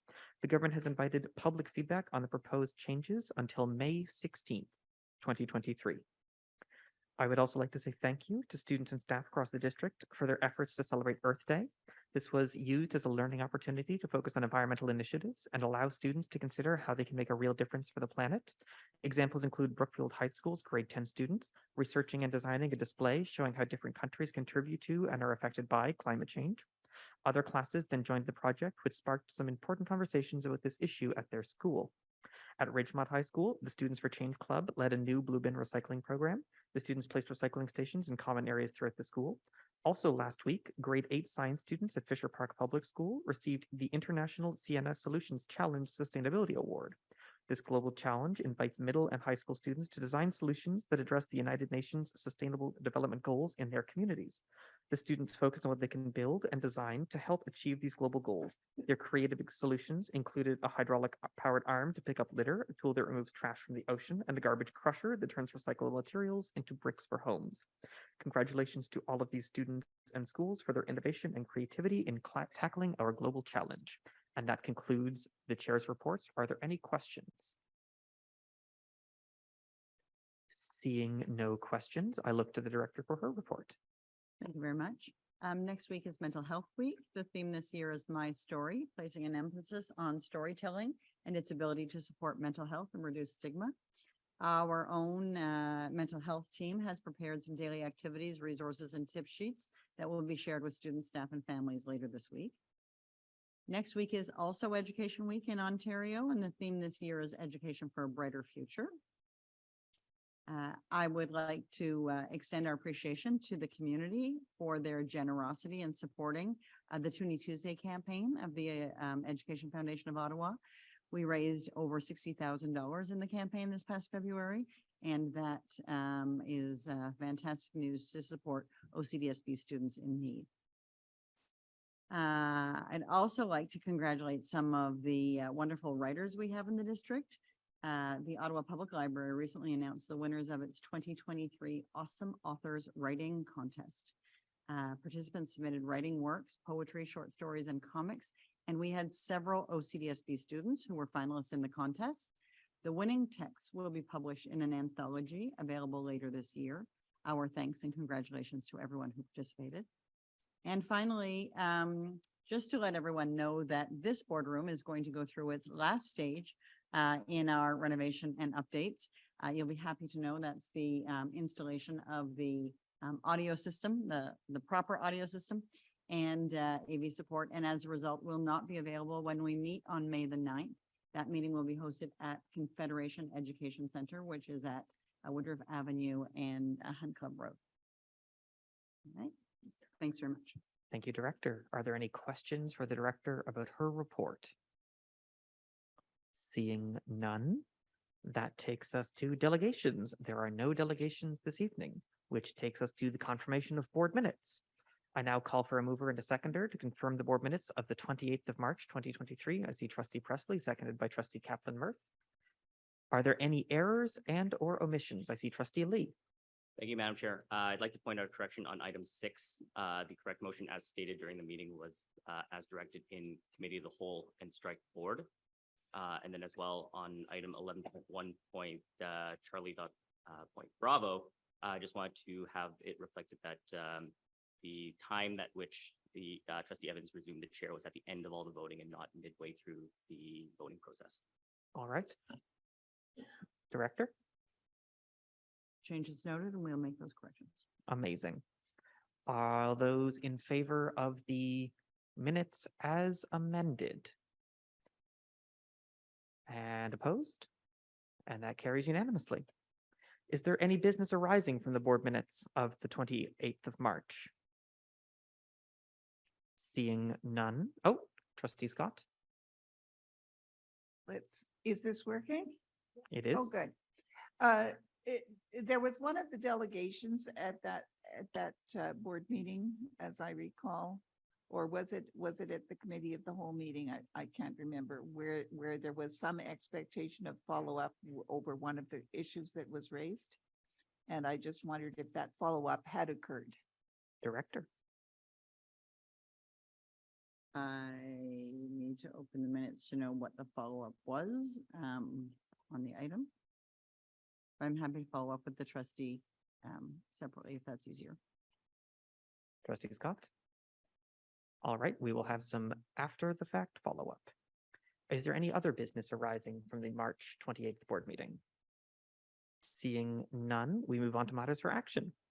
I now look to the vice chair to present the report from the committee of the whole from April 4th, 2023. Looking to Trustee Scott, who was sitting in for the vice chair at that time. And that would be me, Miss Madam Chair.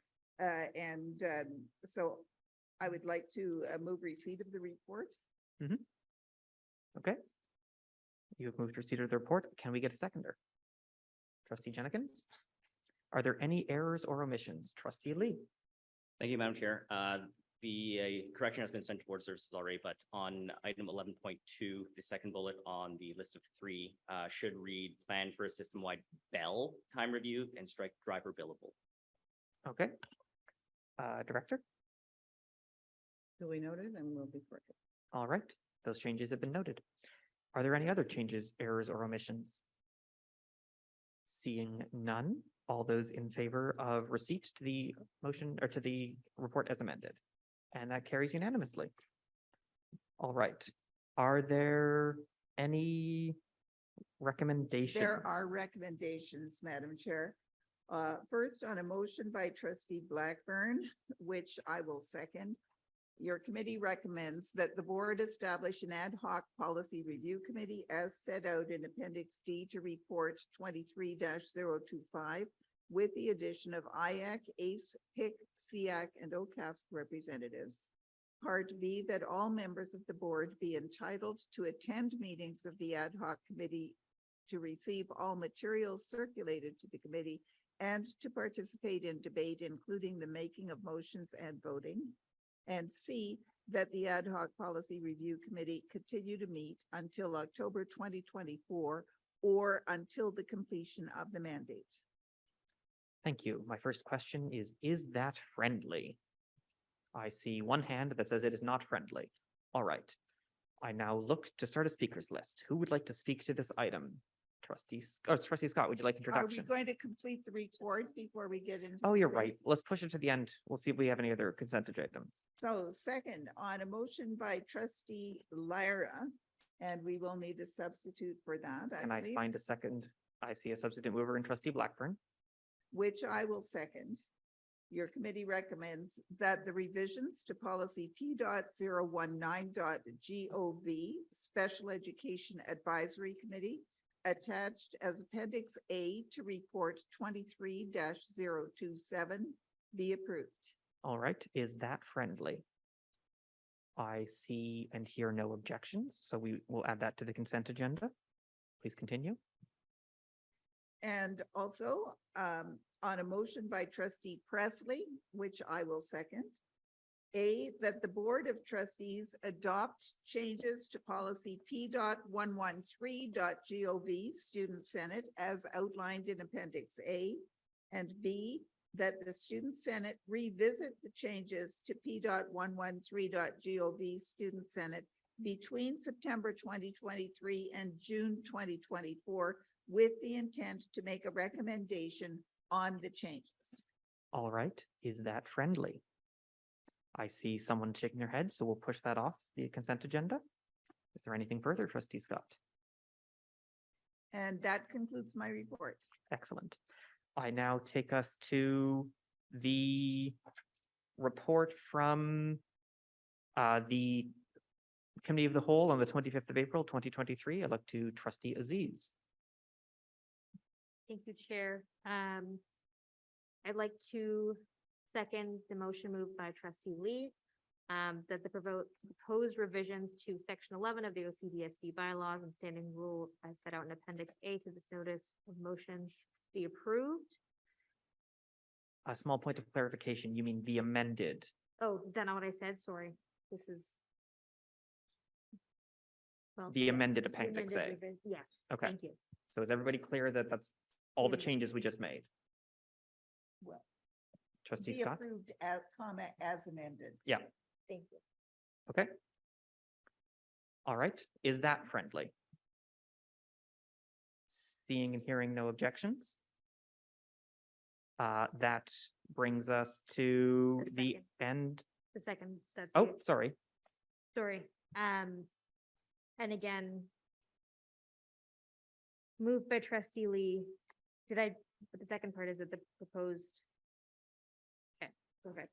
Thank you. Is there I'm any- good. We're good. Undo. That concludes your report. Thank you. Okay. I now call on the vice chair to present the report from the Committee of the Whole budget meeting of the 27th of March.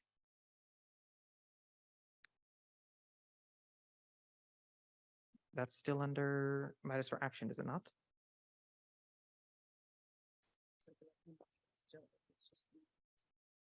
Okay. All right, so let's vote on the consent agenda. So all those in favor of the two things which we have put on the consent agenda. For clarity, those are the changes to the special education policy and the changes to the delegation bylaws. I see a hand from Manager McCoy. Through you, Chair, the changes to the bylaw should be voted on separately as it requires 2/3 majority, so they should be voted on separately. Given this is the consent agenda and we're expecting 12-0, I'm not sure that's particularly necessary, but noted. Okay, can we open the roll? We're voting on the two items which were on the consent agenda, one of which is the is to do them separately. Okay, so we're going to do the first piece of the consent agenda, which is the changes to the special education policy. Can you please open the roll, Manager Guthrie?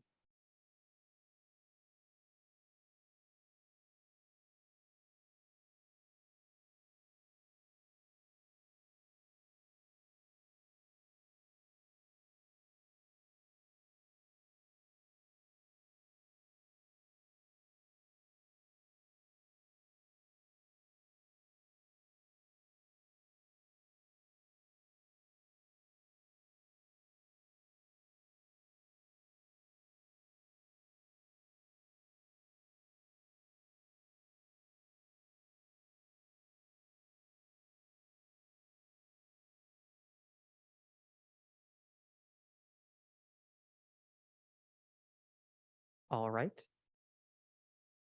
And that is 11 in favor, 1 abstention. Was that intentional, Trustee Dixon? Did you intend to abstain or did you intend to vote in favor? Okay, so let the record show that that is 12 in favor, none opposed, none abstention. All right, that takes us to the second part of our consent agenda, the changes to the delegation parts of the bylaws. Can you please open the roll, Manager Guthrie?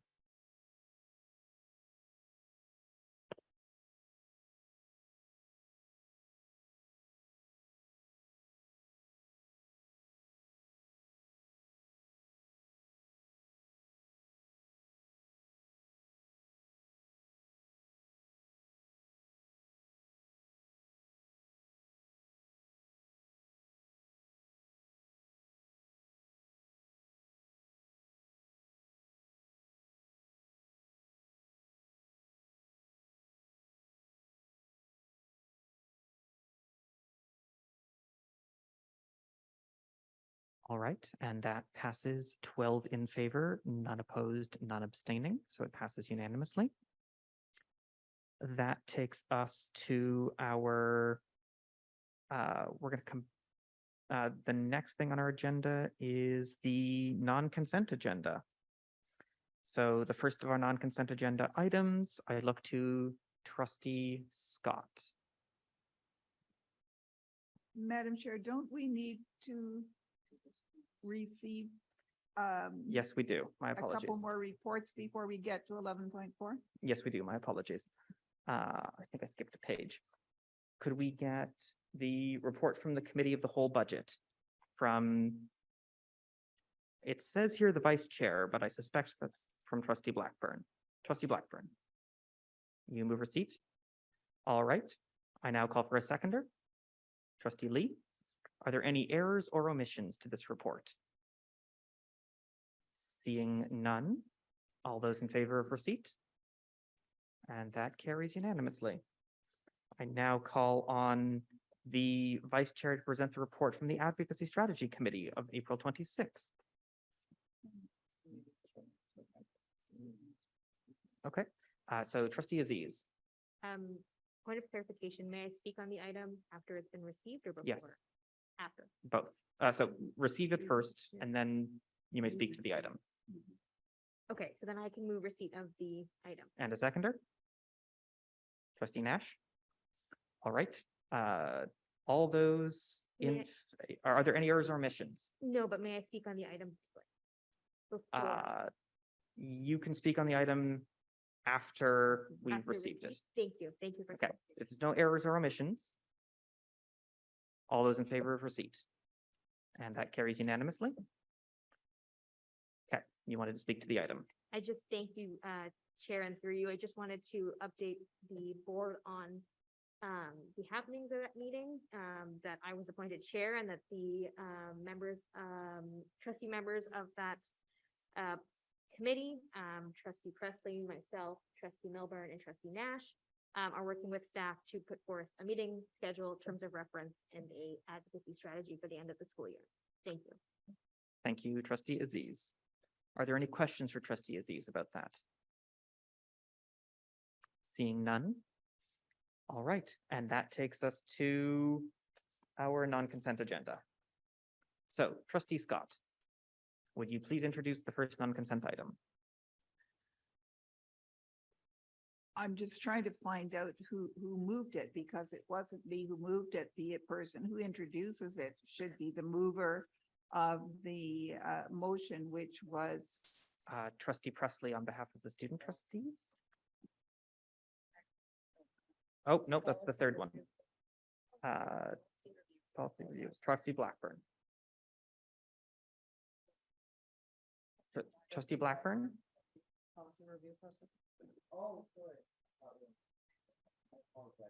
Mhm. Sorry, yes, I'll move it. Would you like introduction? No, none required. Okay. This was a non-consent item. So I see trustee Scott.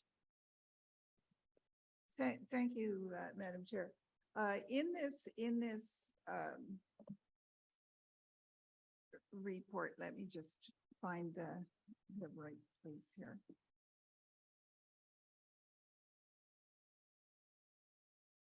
One of the issues that was raised was that we would add a number of non-voting representatives from a variety of advisory committees to support us in our discussions and to bring their views directly into the discussions of this ad hoc committee. A concern was brought to me by the chair of the Indigenous Education Council today, asking if there was a really good reason why this position couldn't be a voting position, because it's an ad hoc committee. And I agreed that I would raise that question this evening. And I'm wondering through you if I could ask staff if there is in fact a reason for that. I look to the director. It's a question that we haven't had a lot of time to contemplate. I'm thinking out loud, we don't currently have any ad hoc committees that have non-trustee members that are voting members that I'm aware of. Again, I'm thinking off the top of my head. But I'm thinking a little bit about the structure and process. So if you were to have the members as voting members at this committee, we need to think about where recommendations from this committee go. So if I'm not mistaken, this committee, did we say would report through to committee of the whole or to directly to board? Okay. So it would be a change in practice. Again, I haven't had much time to think about it. I don't know if the executive officer has any additional thoughts.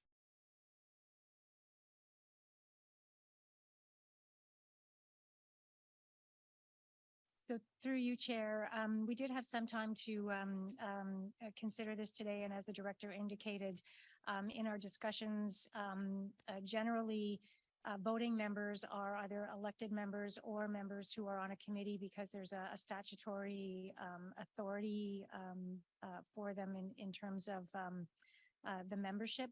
In this case, given the nature of the committee and our intention in terms of trying to improve the policy development process, we understand and appreciate the desire to have additional voices at the table.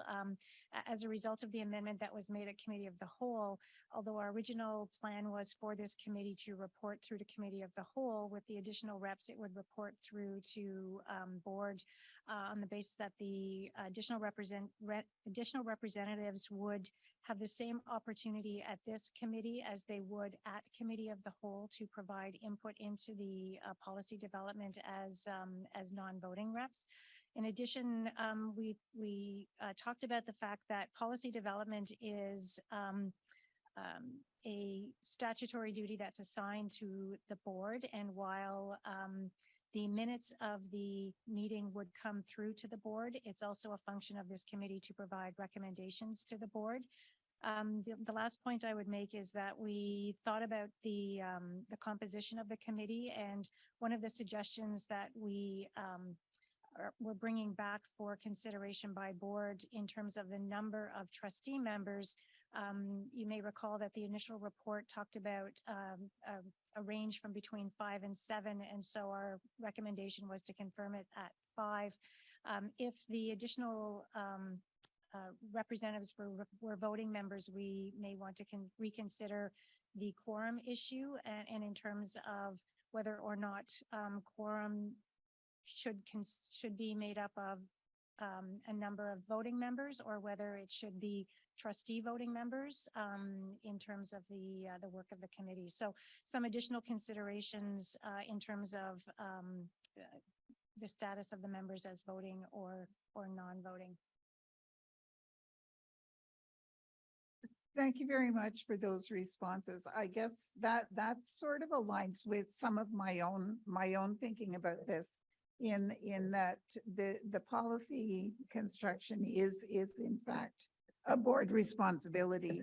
And when we have established ad hoc committees to carry out board responsibilities, for example, the ad hoc committee for selection of the director, and a number of other kinds of ad hoc committees that have been established over time, none of them would have been ones where there would have been anything expected in terms of bringing additional voting members who were not board members into those committees because of the nature of the work and the fact that they did report directly to the board. In this particular instance, I think it is very important for us to have voices of our advisory committees around our discussions. But I understand completely why staff did not come back and recommend that the advisory committee representatives be voting members. If I still have any time left, Madam Chair, in terms of the amendment around quorum that staff put in their memo, I would like to move that on the floor, because I think this is one of those situations where it is important to have a defined membership that's small enough that there is a reasonable expectation that meetings will be able to continue or to happen. But I think it is also important to remember in doing that all trustees do in fact have the right to attend and vote. But if we tried to make it a big quorum, and we had a bunch of people who just decided they weren't that excited about a particular policy, they wouldn't show up. So I think it's important to make sure we set quorum at a number that will be manageable in the long term. Okay, we're going to spend a minute getting that on the screen.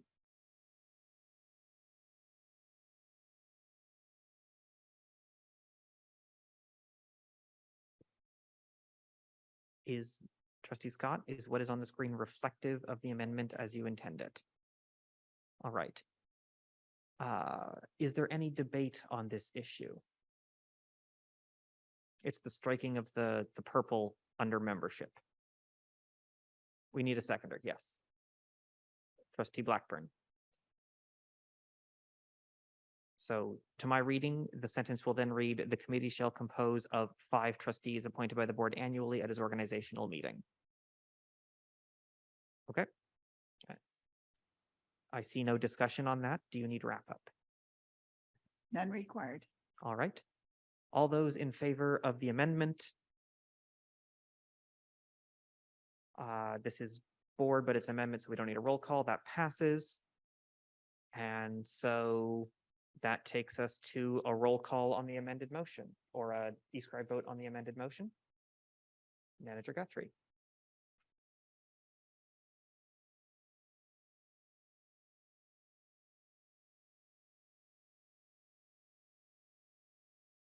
We will give you a moment. Now I'm in the hot seat and need to sing Jeopardy.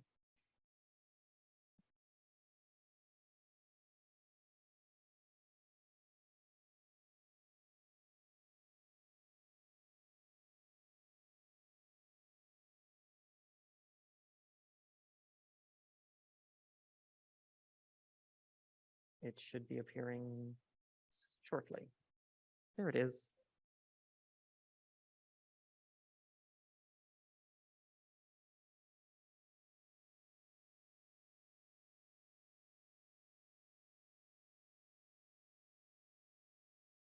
Should there not be an as amended in part A? I saw an as amended just a second ago. Yes, there should.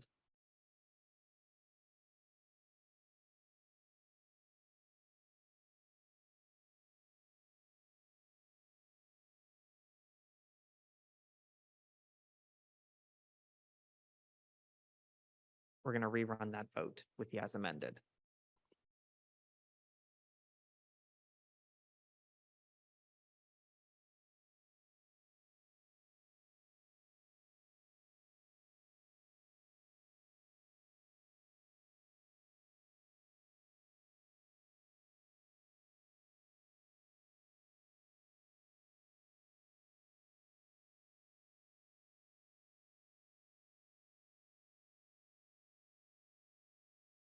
And that carries 12 in favor, none opposed, none abstaining, which brings us to our second item.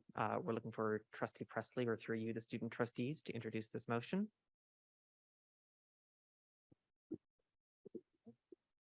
I'd like to turn over introduction to our student trustees, please.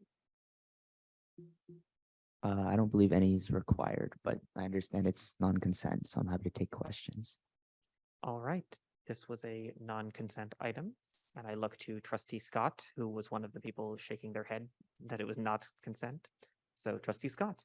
That is indeed correct. And I guess I'm looking at the section of the policy, or I would be if I had found it yet on my computer. I'm looking at the section of the policy that relates to making the meetings accessible to all students, virtually at least. And I would appreciate staff comment on that, because I am not at all sure how the logistics of that would work. And the other thing that does concern me considerably is an issue of privacy. So if we could have staff comment, please. Director. Or I'm your going to look to designate. the superintendent. Thank you. I'm good. Through you, Chair, there's a few concerns that we've identified with respect to privacy and with respect to, I would say, more safety issues. I think the privacy issues can be addressed. I don't think they create a significant barrier, but they do have to be considered. So specifically, primarily, we need to make sure that no student identifying information is disclosed without the consent of the student. So when you have a live streaming, a Zoom meeting, something like that, the name and image of a student will be captured by Zoom. And so to the extent that it will be shared out publicly, or that there is a risk that it will be shared out publicly, and to the extent that the district is collecting that information, we require the consent of those individuals. There is a mechanism to obtain implied consent. So by messaging, for instance, that if you choose to participate in this way, you are consenting to the following, that's permissible. But there's a policy consideration that needs to be made in that regard, because it could restrict participation in a way that where you're clearly trying to open it up. And so you have a balance to strike between somehow masking the identity of students who don't consent versus requiring anybody that participates in this way to consent to the disclosure of their name, their comments, their opinions, things like that. From a privacy compliance perspective, we need to consider the retention rules with respect to recordings of these meetings on the assumption that these meetings will be recorded rather than simply just live streamed without a recording. Again, not really a barrier, but a consideration. Those will become records that could be subject to the access to information provisions of MFIPA. My biggest concerns, though, aren't so much with privacy law or privacy compliance, but relate to security, safety and security. And so if a meeting is live streamed or available for students to attend virtually, we lose the ability to control others recording or capturing those meetings or parts of those meetings and then posting those clips to social media. This is already a big challenge in other areas. We all know that. And it's an avenue that could expose students to online harassment. If a student were to say something that is controversial, something that's provocative, or really even something that is something that some portion of the population disagrees with, but we know what the atmosphere is like now with social media. And so we create an environment in which the student could be exposed to significant harassment, threats, doxing, things like that. These are kids, and we, the district, would be the one that would be creating and opening a platform for them that ultimately could expose them to harm. And so, again, these are things that you're all aware of, that we've all experienced here in the last number of months and years. And as you know, we lose the ability to control how we respond to it. We're not in a position generally to ensure that content is removed from social media. We're not in a position to discover the authors of many of these posts. And so it becomes nearly impossible for us to address the harm that, while we didn't cause, we may have facilitated by creating access in this way. Ultimately, I think these are barriers that we need to address. I know, we all know this is the way that things are moving. There's more and more being done online. We're all becoming more accustomed to that, but we've also seen the risks that come along with that. And I don't know that we're prepared at this point to know how to really mitigate those risks, especially when it's involving students rather than adults.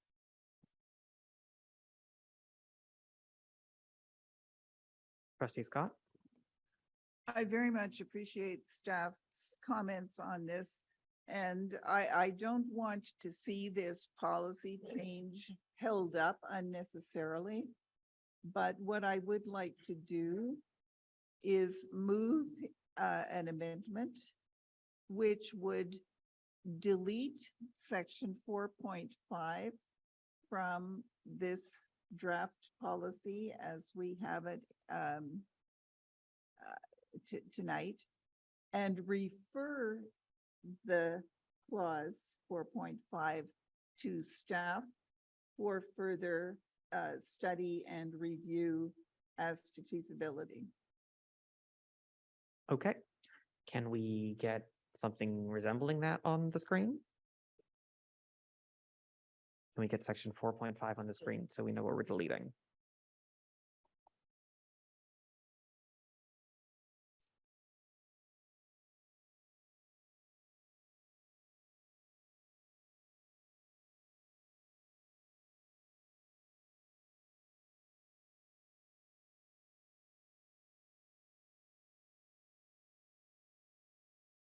So there is section 4.5. The motion on the floor is to pull that out of the thing that we're passing today, give it to staff to do a feasibility report and come back to trustees on that particular clause. Does everybody understand the motion that we're going to be voting on? I see a shaking of the head. Would staff like to explain their understanding of the motion on the floor? think it's clear that we would be removing section 4.5 from that for now, and that staff would be taking a closer look and working with the student trustees in the Senate to better understand how we might provide for safe access to meetings. Okay. Are there any questions or debate on this motion? Seeing none, I look to Trustee Scott for wrap up. None required. All right. All in favor of the amendment on the floor? And that passes unanimously. And that takes us back to the main motion. Any further discussion or debate on the main motion? Seeing none, I move to Trustee Presley and or the student trustees for wrap up. None Also, required. would you like this to be a recorded vote with the student trustees?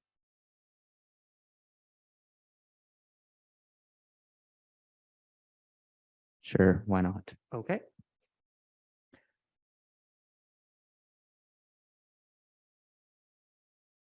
Would Manager Guthrie please open the roll with the as amended clause in it? Thank you.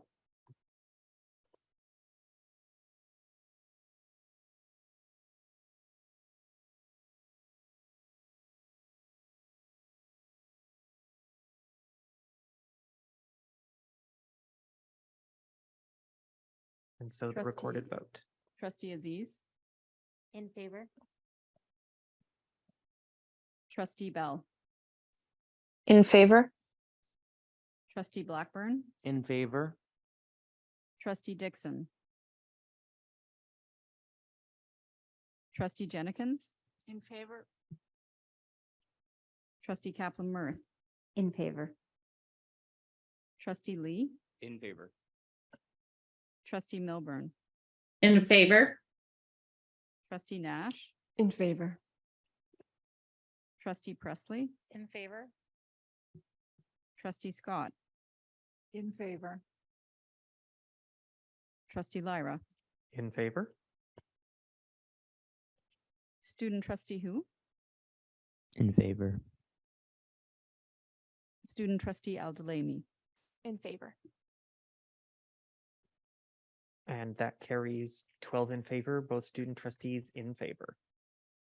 And now we are going to do the e-scribe vote.